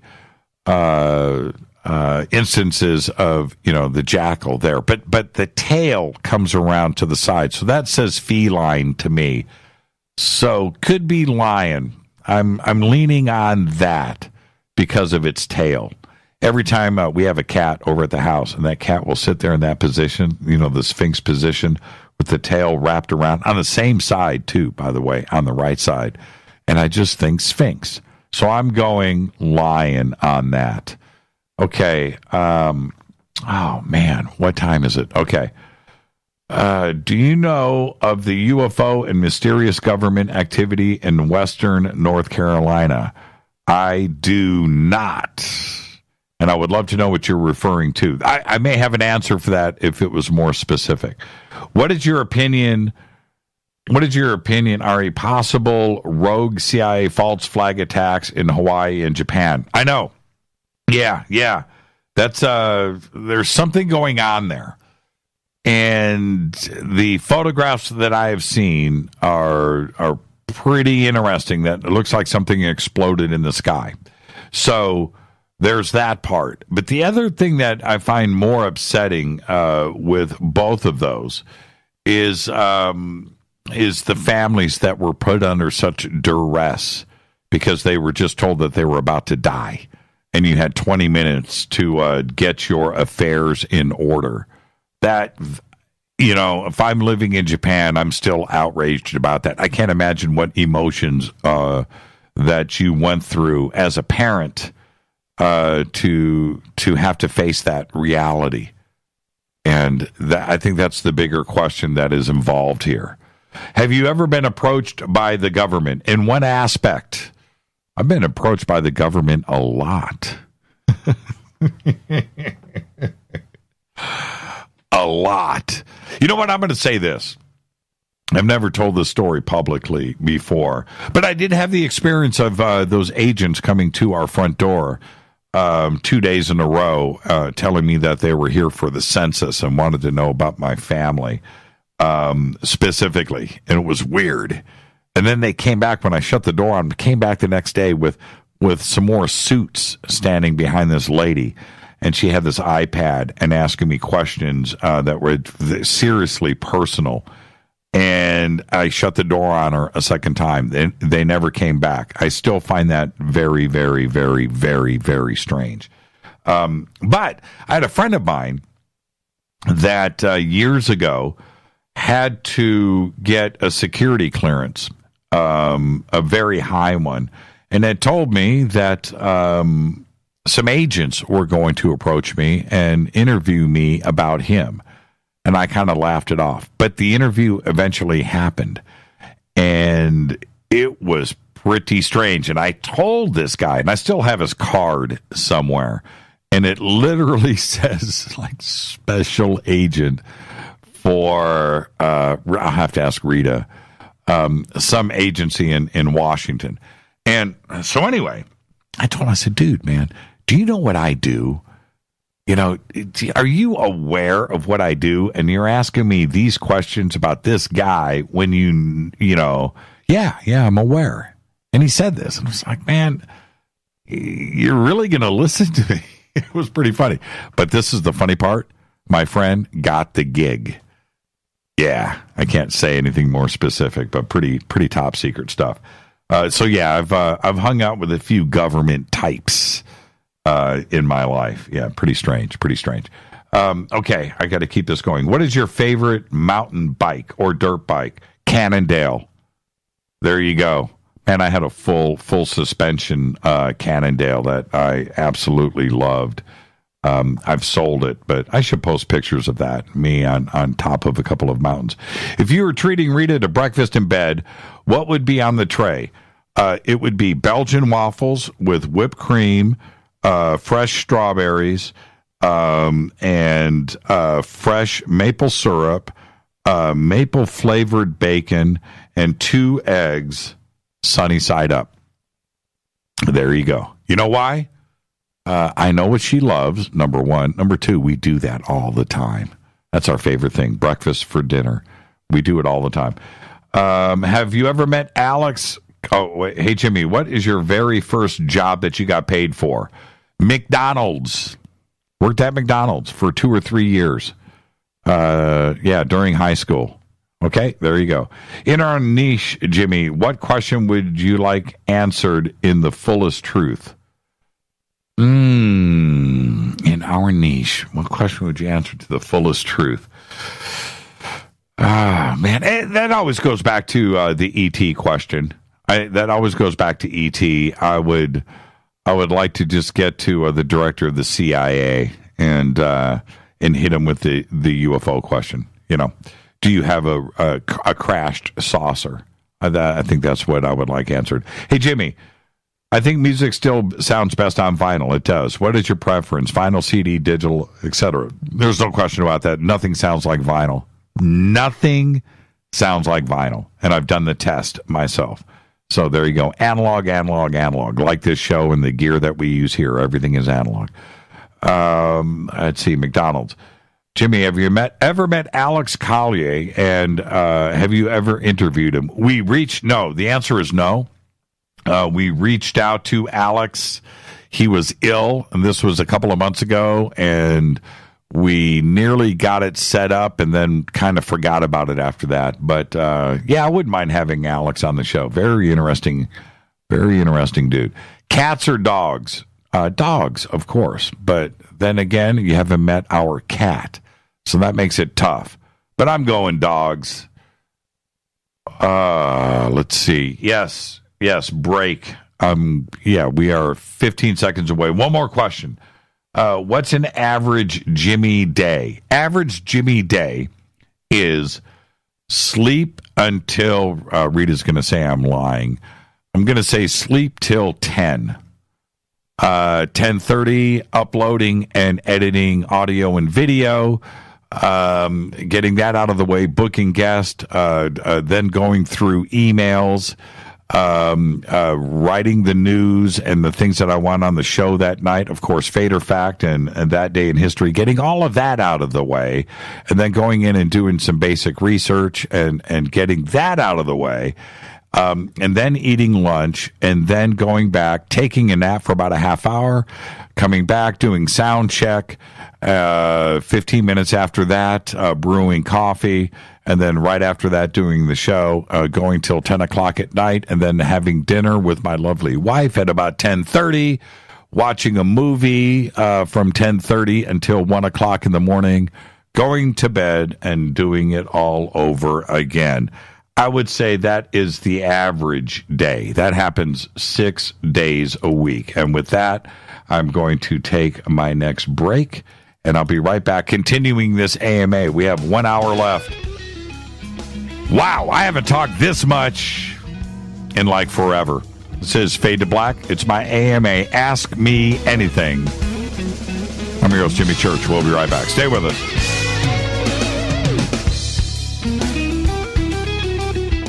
Hi, everybody. This is Rob Halford, the Metal Guard on JimmyChurchRadio.com. This is KGRA Digital Broadcasting Station. Salt Lake City, Utah. Van Buren, Arkansas. Okay, Okay, nurse, let's get this man to the ER stat. Right away, doctor. We see this every day. Heart attack or angina pain due to blocked and clogged arteries. Chelation can remove obstructions or blockages from arteries and help avoid painful and expensive surgery. Now there's Angioprim. It's a liquid oral chelation product that you take with juice. You start to feel the results fast. Angioprim increases blood flow all over the body, and that means more energy and strength to take on the day with less aches and pains. 60 years of research has gone into chelation, and Angioprim is the result. A safe and easy way to unblock your veins and arteries from buildup that slow circulation. Paging Dr. Jones. Please report to the emergency room right away. Log on now for a special radio offer from Angioprim. That's angioprim.com/radio. ANGIOPRIM. Angioprim.com/radio or call 877-882-7221. That's 877-882-7221. So, you love talk radio? Then you'll love TalkStreamLive.com. TalkStream Live is always on, 24/7 with the best streaming talk shows. Find your favorite talkers and discover some new ones. It's free, readily available online or on any smartphone or tablet. Finding your favorite talk shows all in one place has gotten a whole lot easier. Just go to TalkStreamLive.com. Be sure to download the free apps from Google Play or the iTunes App Store. Your contact for current news and trending topics. KGRARadio.com.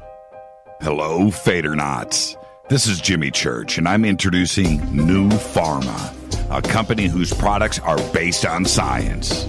Human function based on the endocannabinoid system, or ECS. New Pharma firmly believes in this science, and their research indicates that support of the ECS provides the beneficial effects for a healthy lifestyle. New Pharma's science includes relief capsules for pain relief, sleep capsules, which are natural support for occasional sleeplessness. Foundation is support for your ECS, and Fit capsules support your active lifestyle. Just click on the banner at jimmychurchradio.com and use the promo code F2B for a 33% discount on all of their products. Or visit newpharma.com for all of the knowledge on the science. That's GNUpharma.com. Go Beckley Tappy. Did you know that when you're on the road with limited data or Wi-Fi available, you can still listen to every minute of Fade to Black by just calling 605-562-4482. No smartphone, app, or internet needed. It saves your data plan and no extra cost if you have unlimited minutes. Just call 605-562-4482. You can listen to me, Jimmy Church, on any phone, anytime, anywhere. Go Beckley Tappy.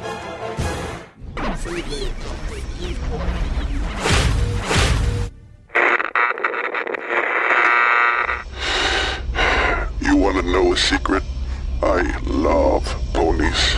I really love ponies. I'm serious. I couldn't stay sane without ponies to brush. Why fade to black? Because you never got that pony, damn it. This is Fade to Black with Jimmy Church on the Game Changer Radio Network and KGRA, the Global Radio Alliance.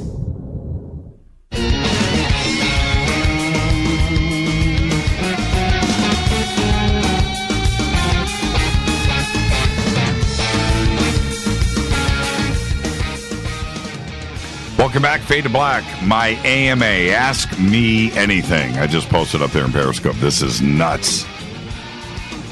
Trying to keep up with it. I am going to answer everything. We may have to go into some serious overtime tonight, but I'm doing the best that I can. We've got a ton of stuff here to get through. So with that, you can post your questions over in Periscope. You can do it in Twitter. Use hashtag F2B. We have Facebook too as well, so you can post there, and YouTube. So we are compiling everything and getting it all in one centralized point, and I'm going through everything in order. Ask me anything, I'll answer it. Okay, if I can. Here we go. Let's continue. What's an average Jimmy day? I don't even think I was honest with that. It's crazy what I go through every day. Okay, this is from Saturn. Are you tired of winning yet? What does that mean? Am I tired of winning yet? What does that mean? I'm not sure if I understand the question, because I'll say this. Appearances are one thing, and then what actually happens is another. But Rita and I together have gone through the extremes of life. We have experienced, without going into details, we've experienced it all. And putting this together and everything that we have done is hard work and planning, and of course, synchronicities and everything else. And we have created our own destiny. So, are we finished? Absolutely not. Am I tired of winning? No. Have I won? I haven't won anything. What I have experienced along with Rita is the most wonderful audiences in the world, conferences and television and radio and everything that it's all great, but it's just a journey, and ultimately what's on the backside of this and how this all comes to a conclusion of finding these answers, I don't know. So that's it. Am I tired of it? No, our foot is on the gas every single day. And just today, the things that we have done behind the scenes that you're going to find out about in the days and weeks ahead is creating more and more work and projects and things for us to do and to complete. And we've got so much to do. So no, am I tired of it? Nope. Have I won anything? Not yet, but I'll let you know. Okay. A long time ago, I sent you a hardback book, Haunted Mesa. Yes. You commented when received and said you'd review once read. You never did.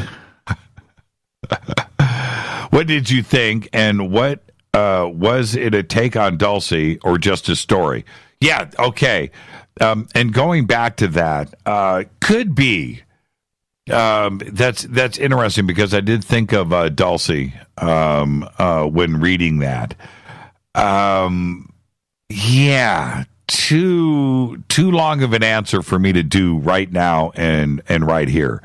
But I think I'll go back and comment on the show about the book. More directly.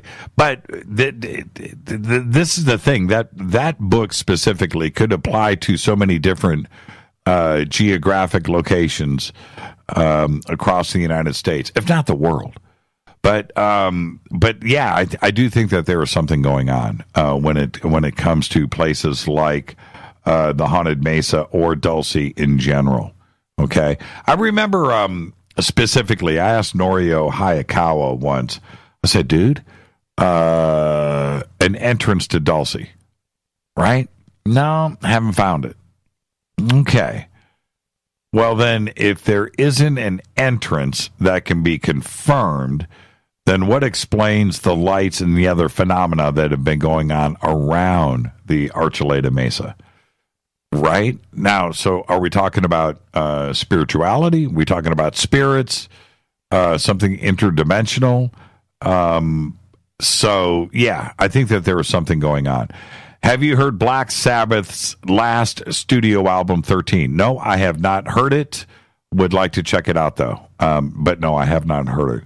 Jimmy, what do you think is the significance of 11/11? And do you see 11/11 in the restricted Area 51 Keep Out sign behind you? What? Okay, I'm looking now. Restricted. That's interesting. Talking about that sign that's right behind me there. I see 11/11 all the time. So do my family members.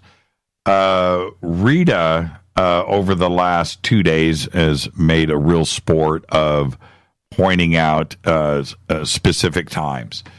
And she her clock on her cell phone and around her, she reads in military time. So she gets the extra digits, right? The extra 12 digits. And so you can see those combinations, 1551 or so forth. And she constantly looks down and sees those numbers. 1111 happens all the time. 111 happens all the time. 311, 3 in the morning, 311, all the time.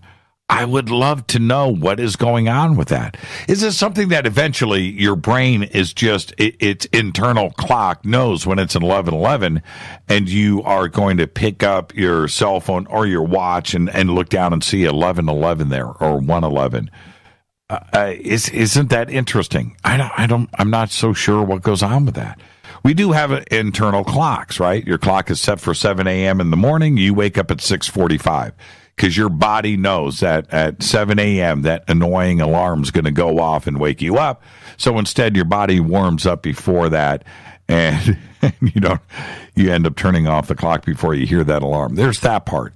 But why is it that you find yourself looking all the time and seeing 11:11 or 1:11? I don't know. I don't know what's going on with it. It happens all the time. But what is the 11:11 here on this sign? I don't see it. Is there something else? Somebody please tell me, whoever posted that question, what is that? Jimmy, have you read the memoirs of Billy Shears, and what do you think about it? No, I have not read it. Somebody send me a link and I will go check it out. Jimmy, name some of the bands you have played with. Some of the bands that I've played with. I don't know if you would even know those names. Bands, my personal bands, Emergency. That was my big hair band on the Sunset Strip. Foam Decoy was the punk band that we had in the later half of the 80s. That would have been like 1988, 89. That was the Foam Decoys. So those were the two main bands. And then there was Swift Kick. After Tracy G left, I went in and kind of put that thing together, and that fell apart again. So Swift Kick never resurfaced after Tracy G left. So that's pretty much it. I mean, there were so many other bands, but you would have never heard of. So I guess that's what you're asking me. Now, bands that I've produced, oh my goodness, that list is way too long. But that's not what you're asking here. Next up, how do you feel about firearms? Do you target practice? I like everybody, I would say most guys, and there are girls out there that share this too as well, women, but firearms are cool. Okay? The design, the look, and stuff. There's that part of it that I think is cool. The part about firearms that bothers me is that really, if you think about it, originally, firearms were always designed to kill people, right? Going back, muskets, long rifles. The Revolutionary War, right? Our Civil War, all of those guns, they were designed to kill people. Cannons were not designed originally, on boats and cannon fire. So that was built to kill people. Those were designed to kill people. As cool as they look, howitzers, weapons of war. That's, now the other side of it, using firearms to survive, the Wild West and killing, rabbits or deer to eat and survive for you and your family. That's the other side of it. But I'm not sure if those guns were ever designed to kill deer. They're always designed to kill people. So and then you have the other part of it to defend yourself and defend your home and your family from craziness. So there's that part of it. The Constitution, Second Amendment, and firearms That was all written, 250 years ago to make sure that, civilians had control of the government. But I think the Second Amendment was written around muskets. It took 2 minutes to load that thing, right? Firearms today, it's weird. I don't know. Having a weapon in your home to defend yourself against somebody that breaks in, some home invasion, robbery. Okay, is there ever a firearm in a home invasion robbery that is used to shoot somebody that comes into your house? That's rare. You're always at the losing end of that. So I'm not, it's weird. It's something that we have to debate and discuss publicly. And we want to figure that out.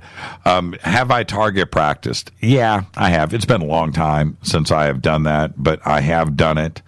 I was speaking with a friend of mine the other day. We were down in Brown County, Indiana, and we shot weapons all weekend. I shot until I couldn't pick up. Like, my shoulder was so sore I couldn't shoot anymore. My hand was so sore from firing these 9mm and 45s and stuff, so sore that I couldn't pull the trigger anymore. I fired all weekend long. So yeah, I've done it, and it's fun. It's absolutely fun. Tell us about what time you went to Bohemian Grove. Spill the beans. You are among friends. Yeah, I would love to do that.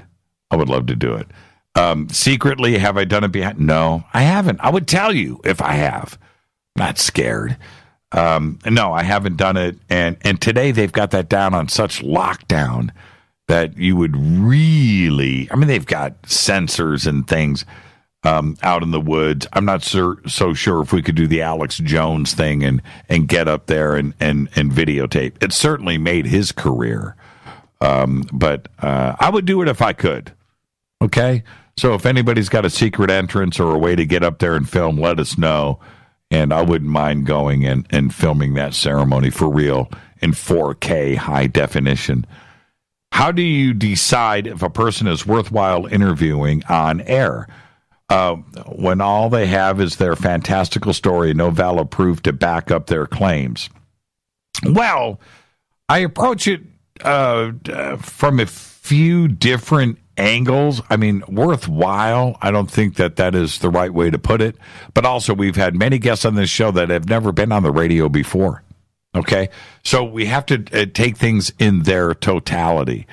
I would like to have a few things at our disposal, like maybe, hopefully, a book or maybe an interview that has been done before, maybe something on television, and some other stuff that in its totality, I am able to absorb the experience, whether it's Bigfoot, UFOs, or near-death experience.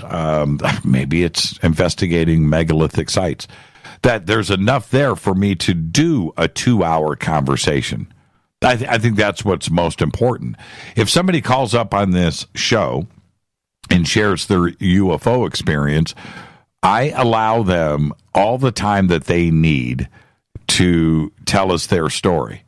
But that doesn't mean that there is a 2-hour conversation there. So that's when it's worthwhile. I want to make sure that there's a 2-hour show available to us. I think that's what's most important. Because, look, if you've got an experience, call into the show. That's what Thursday nights are there for. If you've ever noticed, I never cut somebody off, right? I never do. If it's a half-hour phone call, then I let it go for a half an hour. And I try to get as much information out of somebody as I can. Doing a 2-hour show, for most people, there isn't enough information there to do a full 2-hour show. And that's why. So I want to make sure that we have enough there that I am able to get that information out and share it with the audience and cover 2 hours. 2 hours is a long time. Trust me, it's exhausting. And you can see me here doing this AMA now. We've been doing this now for 2 hours. And it's tough. Okay, so yeah, that's what we do. A fantastical story and no valid proof to back up their claims. Nobody's got any valid proof. What's valid proof? What's valid? You know, I've told you my stories, right? I don't have any valid proof, right? I mean, what is valid? What is it that you want out of somebody as proof? What is it? You know? Video, I've got video of things. I've got photographic evidence of things. Is that proof enough? You know, does it change my story? Does it change my experience? And it's the same thing going back to anybody else. I say it all the time. What do you want, a T-shirt from Zeta Reticuli? You know, anybody that's been on one of these craft, are they able to grab a coffee cup that says, you know, the name of the craft that they're on? I don't know what you want as valid proof. Because if what you are asking for, whoever posted this question, what is it that you would accept as valid proof? I don't need anything beyond what I've seen or experienced with other witnesses. So, okay, I think that answers that. I mean, what is it that people want for valid proof these days? I don't even understand what that means. And if what you are asking for was out there, then you probably wouldn't post this question, right? So there you go. Jimmy, do you believe in reincarnation? Yes, I do. What do you think happens when we leave this plane? Yeah. I think there's two things that happen. One, electrically, our body is shut off, right? So the hard drive, our brain, stops working. So those are memories, right? That's data that's stored. So there's that. And that data that is stored, is that us? Is that our soul? Right? In other words, if I was able to download my memories onto a chip and upload them into somebody else's body, does that mean Jimmy Church is now inside of that body? No, it does not. You know, it's the soul, right? So there's two things. So what happens to the soul? I think that the soul remains. It's electricity. It is part of us, and it is out there existing. Is that what then enters another body? I think so. The memory part is gone. Fractals of that memory may remain in the soul, but then now you occupy a new body and you start life over again, and those memories are accumulated once again. That's what I think, and I've always believed that. I've always believed that, you know, the body shuts off. You know, it's a switch. And so electronically, the brain is no longer functioning. So those memories are gone, right? But your soul, what you are, is something else altogether. And I think that has nothing to do with the brain. So, yeah, that's what I think. And I'm going to stick to that until I absolutely find out the ultimate question. If you were invited to tour NASA JPL in Pasadena, would you want to go? I've got an open invitation to go to NASA. One of my oldest friends that I have, that I've used to cut my hair in the 80s.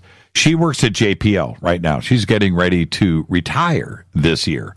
And she said, whatever you want, this entire compound is open to you. I will take you anywhere you want to go and introduce you to anybody that you want to meet.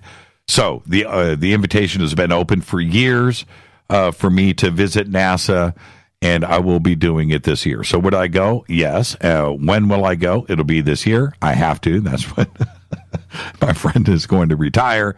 But I've been told that every single door, office, lab, any place that I want to go to, I can go and visit and ask any questions that I desire. So I will do that. I'll take pictures, and I will report back to you. Okay. JPL. Jimmy, when did you receive any paradigm-shifting insights during your close-to-death experience? Or did everything just fade to black until you came back? Okay, I think you're referring to when I was in the hospital when I was 20 years old. And that paradigm-shifting insights was that I was doing what I want to do. I was writing music for those 4 days that I was unconscious. And I was really, really sick, and my temperature was going in both directions every couple of hours, and I didn't know it was going to 95 degrees up to about 104 every couple of hours, and it was swinging back and forth for 4 days. And now, what the hospital did not discuss with me in depth is, which I found interesting, is what they didn't discuss with me was what was actually happening to me. I was told that I scared everybody to death. I think we've just lost video here. I'm looking, and it's weird. We've lost power on the Periscope feed. Okay. So, it's back. Okay. All right. Phew. Interesting.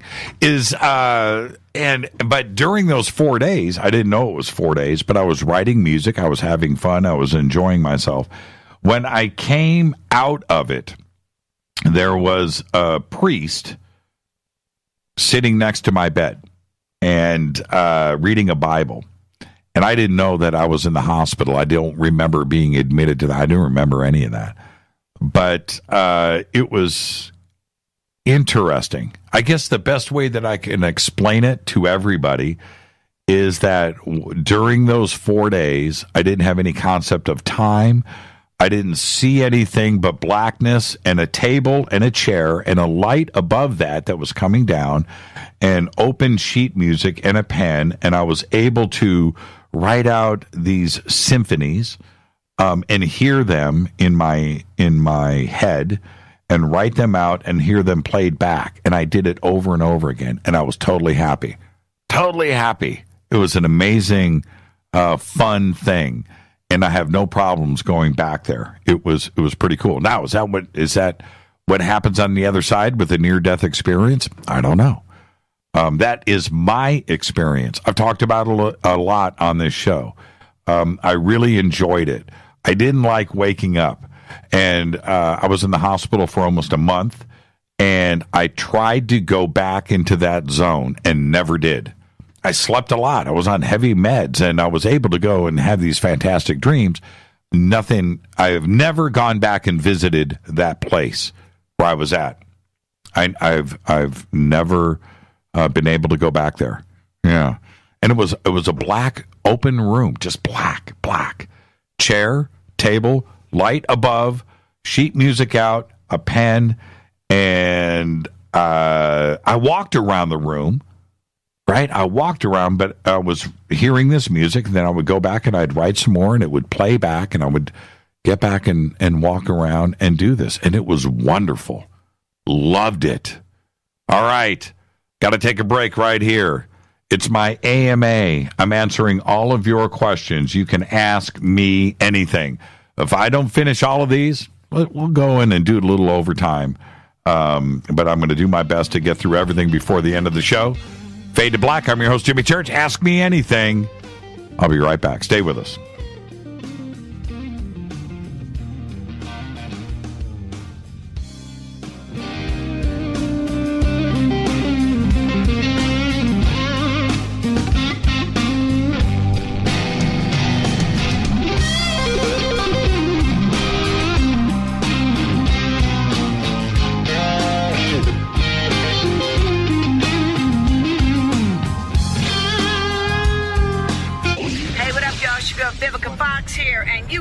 To my boy, Jimmy Church, on JimmyChurchRadio.com.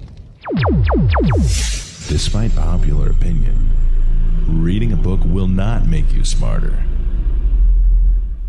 But listening to Jimmy Church will. So you went to dinner last night and you had your favorite pasta. Ugh. Or maybe you had a heavy spicy meal and it left you. Ugh. GetTheT.com. Maybe you mowed down a huge steak and your plumbing is all plugged. Ugh. GetTheT.com. Our super strength tea will take care of your occasional ugh. It's all organic and non-GMO. Get rid of ugh. We have so many great supplements, but our super tea is number one. GetTheT.com. That's GetTheT.com. So, you love talk radio? Then you'll love TalkStreamLive.com. TalkStream Live is always on, 24/7 with the best streaming talk shows. Find your favorite talkers and discover some new ones. It's free, readily available online or on mobile with any smartphone or tablet. Finding your favorite talk shows all in one place has gotten a whole lot easier. Just go to TalkStreamLive.com. Be sure to download the free apps from Google Play or the iTunes App Store. When you take the beans from Central America with dashes of Indonesian and African mixed in and then roast it to the dark side of fade to black, you create the ultimate brew of fringe. Introducing the Fade to Black blend from Rivermoon Coffee. Yes, Rivermoon's darkest customized roast was created for the love of Fade to Black. The alchemy of masterful roasting and smoking the beans is in every sip of this full-bodied, dark Java. I need my coffee dark, deep, with distinct bittersweet chocolate highlights, just like the bunker. Leaning further into the darkness of the roast is Fade to Black blend from Rivermoon Coffee. Just click on the banner at jimmychurchradio.com and use the promo code F2BBLEND for 15% off of your order today. Go Beckley Teppy. Hey, can we talk about something serious for a minute? Your age. Getting old has its perks. But remember, being a few years younger, you know, your hair was thicker, you didn't have so many wrinkles, that extra weight wasn't haunting you, and you just felt better. Well, we can't turn back the clocks and go back 10 or 15 years, but you can start feeling and looking 10 or 15 years younger with Nature's Youth RSF. It's a doctor-formulated daily supplement that helps your body maintain its peak performance and fight the aging process. Imagine sleeping better, looking better, and feeling better. See how Nature's Youth RSF has helped thousands of people just like you at nature'syouth.com. nature'syouth.com. The holidays are coming. Imagine how it will feel when your family and friends are asking you what you did to look so good. Your secret will be Nature's Youth RSF. It's time to start looking better and feeling better. Learn more and order your Nature's Youth RSF at nature'syouth.com. That's nature'syouth.com. Erica, Brittany, Gabby, and you're listening to JamieChurchRadio.com. It's not a lifestyle we chose. We were born this way. KGRARadio.com.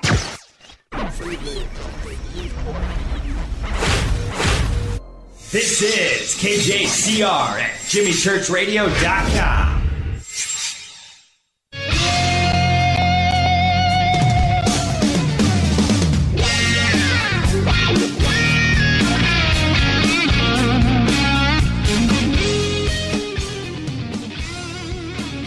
Welcome back, Fade to Black. I'm your host, Jimmy Church, on the Game Changer Network and KGRA The Planet. Tonight's my AMA. Ask me anything. I'm going to answer everything. Okay, so just if we've got to do and go into overtime, I'll do it. And I don't know if the networks are going to continue with that, but nonetheless, we'll see. Okay, I'm just going to stay right back to it. Do you remember the name of the nightclub towards the end of Zuma Beach in the early 80s? No, I don't think I went to Zuma Beach in the early 80s. So I wouldn't know the name of that nightclub. Have you applied the techniques talked about by Eric Rains on your show? Some of them. Eric is very, very bright, very cool guy. Your voice is cool. Do you do anything to preserve it? No, I do not. No, it's just my pipes, man. This is what I've got. You know what's funny? My register is this. This is my normal voice right now, my normal speaking voice. But I can't go higher. I can go lower. If I had to go low, I could go low. My normal voice is this voice that I'm speaking with right now. It's just my voice. And I do nothing. Absolutely nothing. Shalom, Jimmy. When are you going to interview the brother leader, Honorable Minister Louis Farrakhan? Ah, man, is he still alive? He's got to be ancient now. And what would we talk about? I think he's talked about ETs in the past. I wonder what his attitude is about that. It's weird. Somebody reached out to us from his group a few years ago, but it just kind of went away. What do you think of the ruins on Mars and what happened to all of the beings living there? I answered that earlier in the show. There's something, Mars was alive. There, something happened. The atmosphere was destroyed and the planet was cooked. But yeah. Did they go underground? Did they know? Remember I was talking about Alpha Centauri B, and Proxima B last night on the show, and what happened last March, March 24, 2017, they got blasted for 10 seconds, and the planet was cooked. If anything was there, it's gone now. The atmosphere has been toasted. There's nothing there. And just imagine if something like that happened here on planet Earth. 10 seconds, gone. Everything.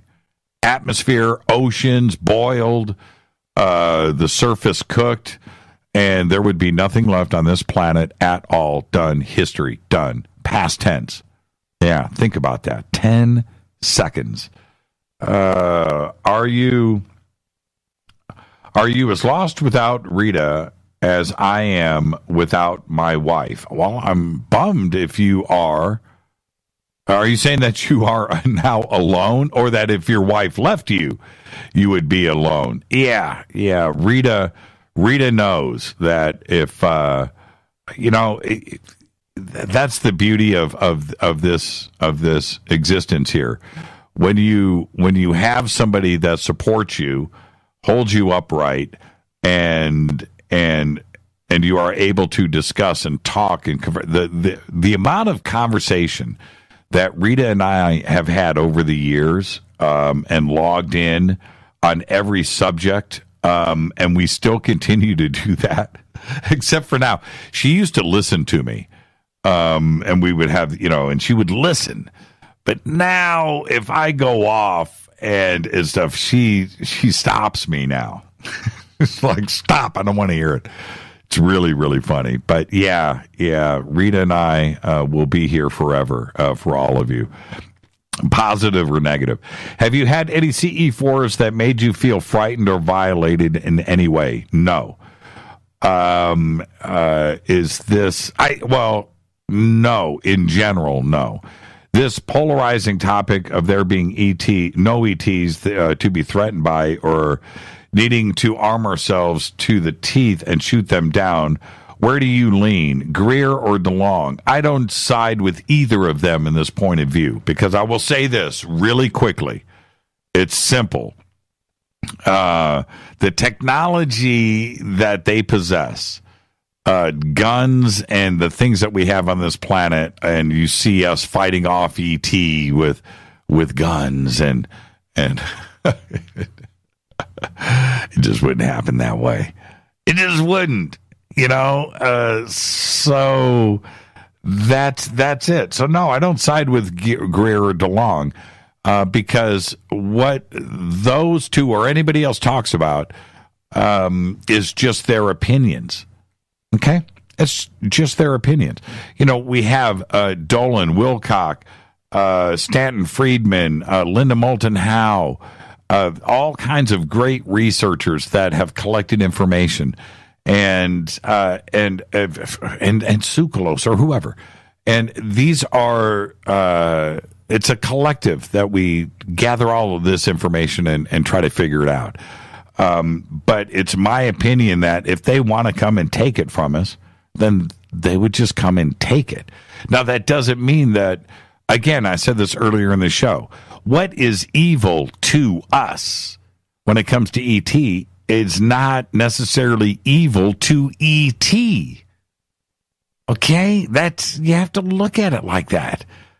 Some crazy advanced intelligence coming here and dealing with us, we may look at it as being bad or evil, but to them, it wouldn't.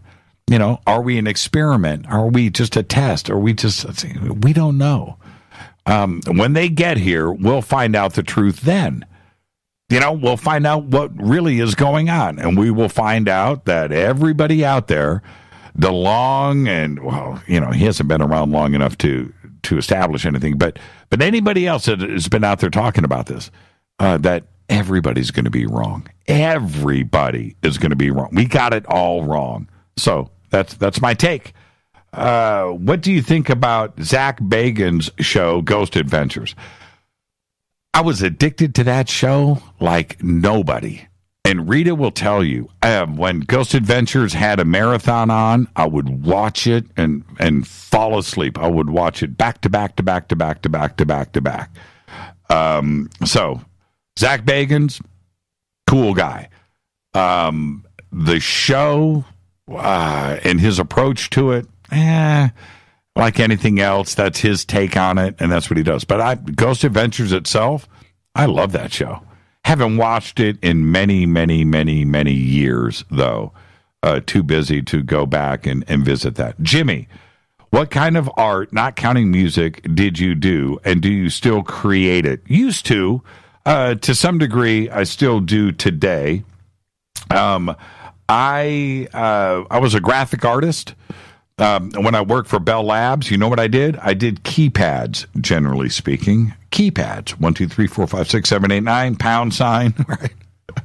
I did keypads for Bell Laboratories. And, somebody had to design those or put the numbers down and figure that out. The other signage on the phone, I did that kind of stuff. But that's where I cut my teeth. I did other stuff at Bell Labs too, but by and large, I did graphics for production. So that's what I did there. And as my career advanced, I did posters but I was a graphic artist. I was not a fine artist. I could not paint. I could not sculpt. I didn't dabble in any of that. I had friends that were really good and successful, but I was a graphic artist. Pen and ink, I was really good at that kind of illustration. Really good. I mean, and I enjoyed doing it. So when I let it go, I just moved on into the music side of things, but I was always able to incorporate my graphic arts with, different projects and band logos and things and posters. I was able to do that and CD covers and things.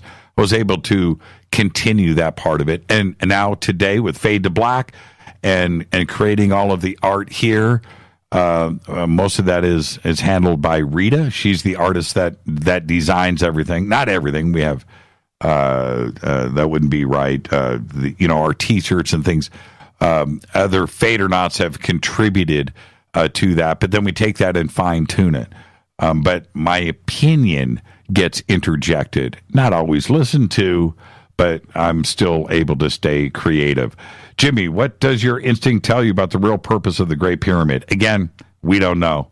My instinct says, that we don't know. I don't know. Time travel? Maybe. Something getting us off planet? Possibly. Is it something else that maybe that it was used for the opposite? Maybe to guide people here. That's a possibility too. I'm not so sure. It's a machine. It's obvious. It's not a tomb. It's a device. I wish we had the instruction manual. I really do. Let's see. Looking at the clock, I'm trying to get all of these questions in. How creepy was the broadcast from David Oman's house? David Oman's house is haunted. Okay? That place is haunted. There's no question about it. That place is haunted. Okay, and you just know it. I've seen the videos of some of the statues and things that fall down there, and I went up into the one room where he's got the Beetlejuice statues that I've always seen fall over. So I was alone. I was alone in the house, I was alone in the room, and I looked around and I hit. I think it's an aquarium and I hit that, trying to make these things fall over, and they didn't even shake. It's too big, it's too solid, it's too heavy. It's, I don't know, 1,000 pounds or something crazy, this unit. And nothing. And then, so I went up, and then these little Beetlejuice statues, I went and picked them up, and they weighed, they were, like this tall, but they weighed like 5 pounds. They're like made out of some heavy metal, some alloy, I don't know. And so then I'm moving. There's no way that these things can fall over. I'm trying to make them shake, but I see it in a video of, this kid is standing there, a little kid, and he's looking up at this thing that just fell over. And so I wanted to go into this particular room and see how this was, being manipulated. And I couldn't make anything move.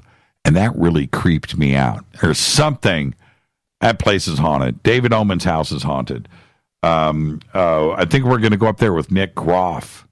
Man, when is that? That's coming up, from Ghost Adventures. Speaking of that, there you go.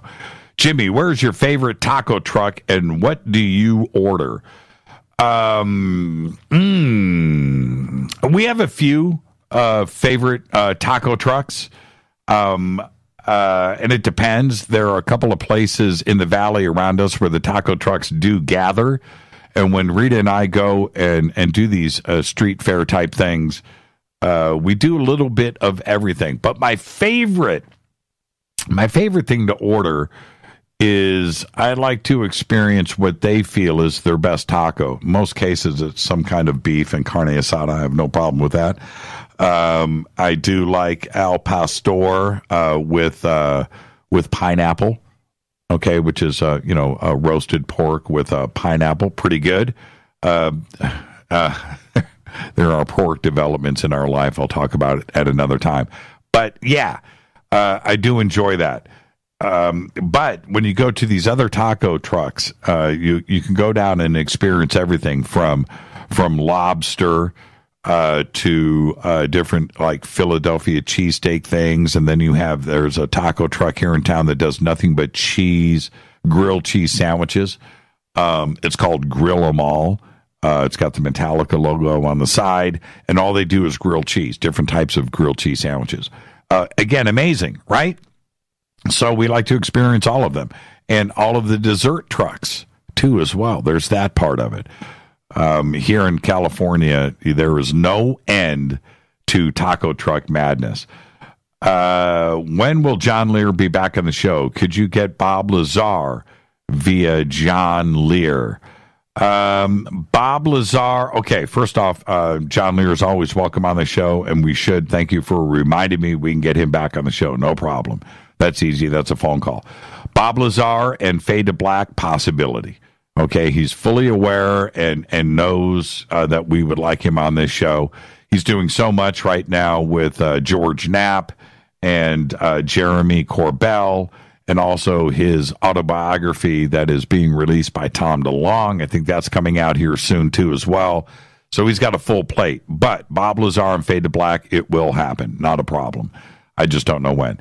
Are there giants coming alive in Antarctica? I would like to think so. Antarctica is the big puzzle. Antarctica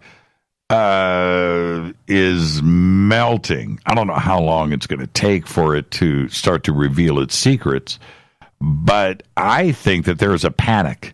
I think there's a panic in not only with different countries around the world and what they have found there and what they have discovered. Certainly we have New Swaziland and what the Nazis and Hitler were doing down there before and during World War II and possibly after. But there's a lot, of course, Admiral Byrd and there's that part. But that you have to take all of that out. That's the obvious stuff. Let's take all of that away. And what was Antarctica before it froze? And who was living on this planet then? And what was walking around Antarctica? Right? Was it us? Was it the Anunnaki? Was Antarctica actually maybe another continent altogether that was in another place? Right? So there's that aspect. But was there something living there completely advanced that is being hidden by the ice? Remember, we're only 2,000 years old here. You know, us. Okay, we can say 5,000. Göbekli Tepe, so let's say 10,000, 12,000 years old since Neanderthal and Cro-Magnon went away in the last recent modern ice age. Okay? Now, before that, there's supposed to be nothing. And was there something living on Antarctica before it moved? Because I think it was tropical. There's obvious evidence there of grass and trees and leaves and flora and fauna there. So what was there? And what will be revealed when that ice melts? Think about that. Preserved, a city. Did they move underground? Is there somebody living underneath the ice there now? Certainly Corey Good talks about this. David Wilcock talks about this. And others talk about this. But the one thing that they won't be able to prevent is the private eyes, Google Maps, Google Earth, other satellites that will be able to photograph Antarctica as this ice starts to recede. And what will be revealed to us that will not be in their control? That's what I'm most interested in when it comes to Antarctica. Jimmy, if you didn't have music, producing, and podcasting, what would you and Rita be doing? That's a good question, because Rita and I have always been focused on all of that and trying to figure out different ways of doing it. But if we didn't have all of that, I think Rita and I would be exploring the planet and writing books. And yeah, I think that's what we would do. And now, if we had infinite money, right, we didn't have to worry about providing for our family, which, you know, we have our daughters and our dogs and everything else. If we didn't have to worry about all of that, I think Rita and I would be in school. That's what we would be in school. That's what we would do. We'd go back to school for the rest of our lives. That's it. If we didn't have any of this and we didn't know responsibilities, we would be in school or writing. I think that's what we would be doing. Let's see here. 2.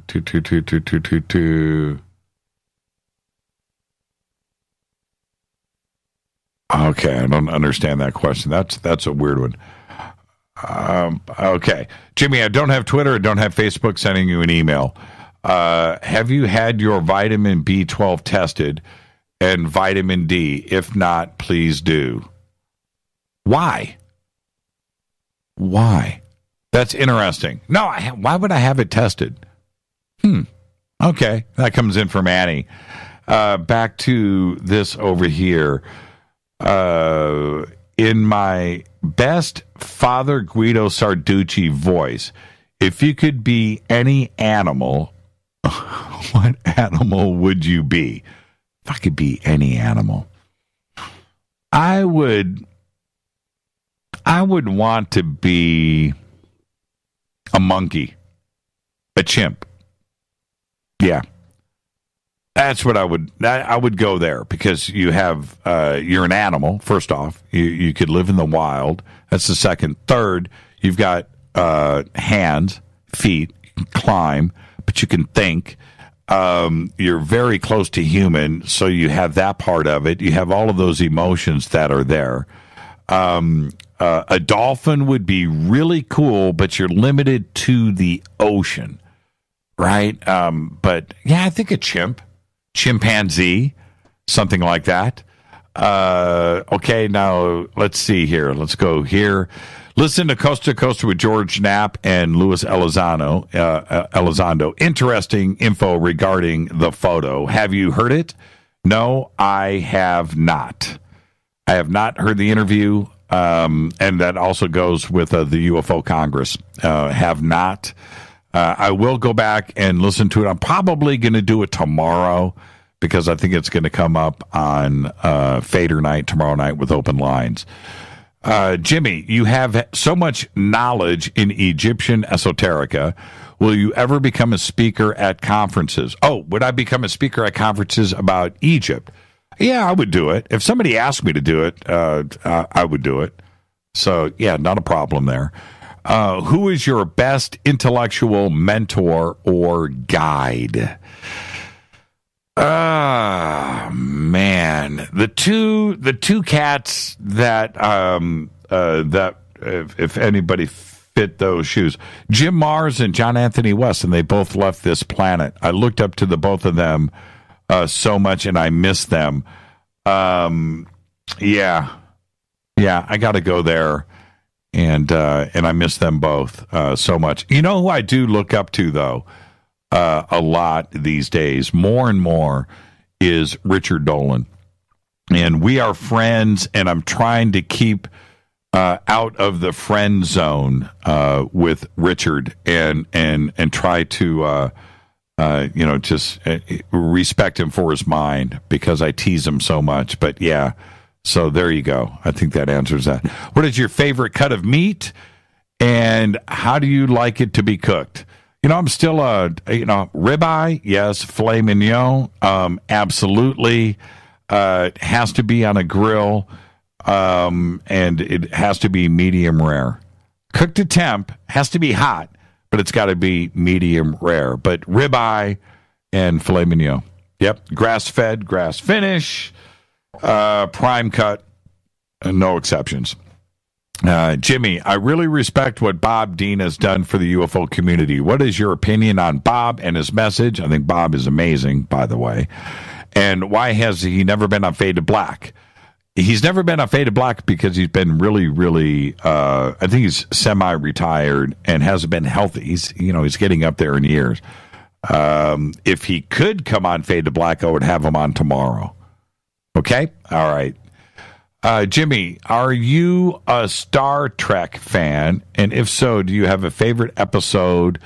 And what is it? Love Star Trek. The original Star Trek. The original. Still the best. One of my favorite scenes is when they were stuck on the planet and they were frozen. And Sulu says, Captain, can you beam us down a warm pot of coffee?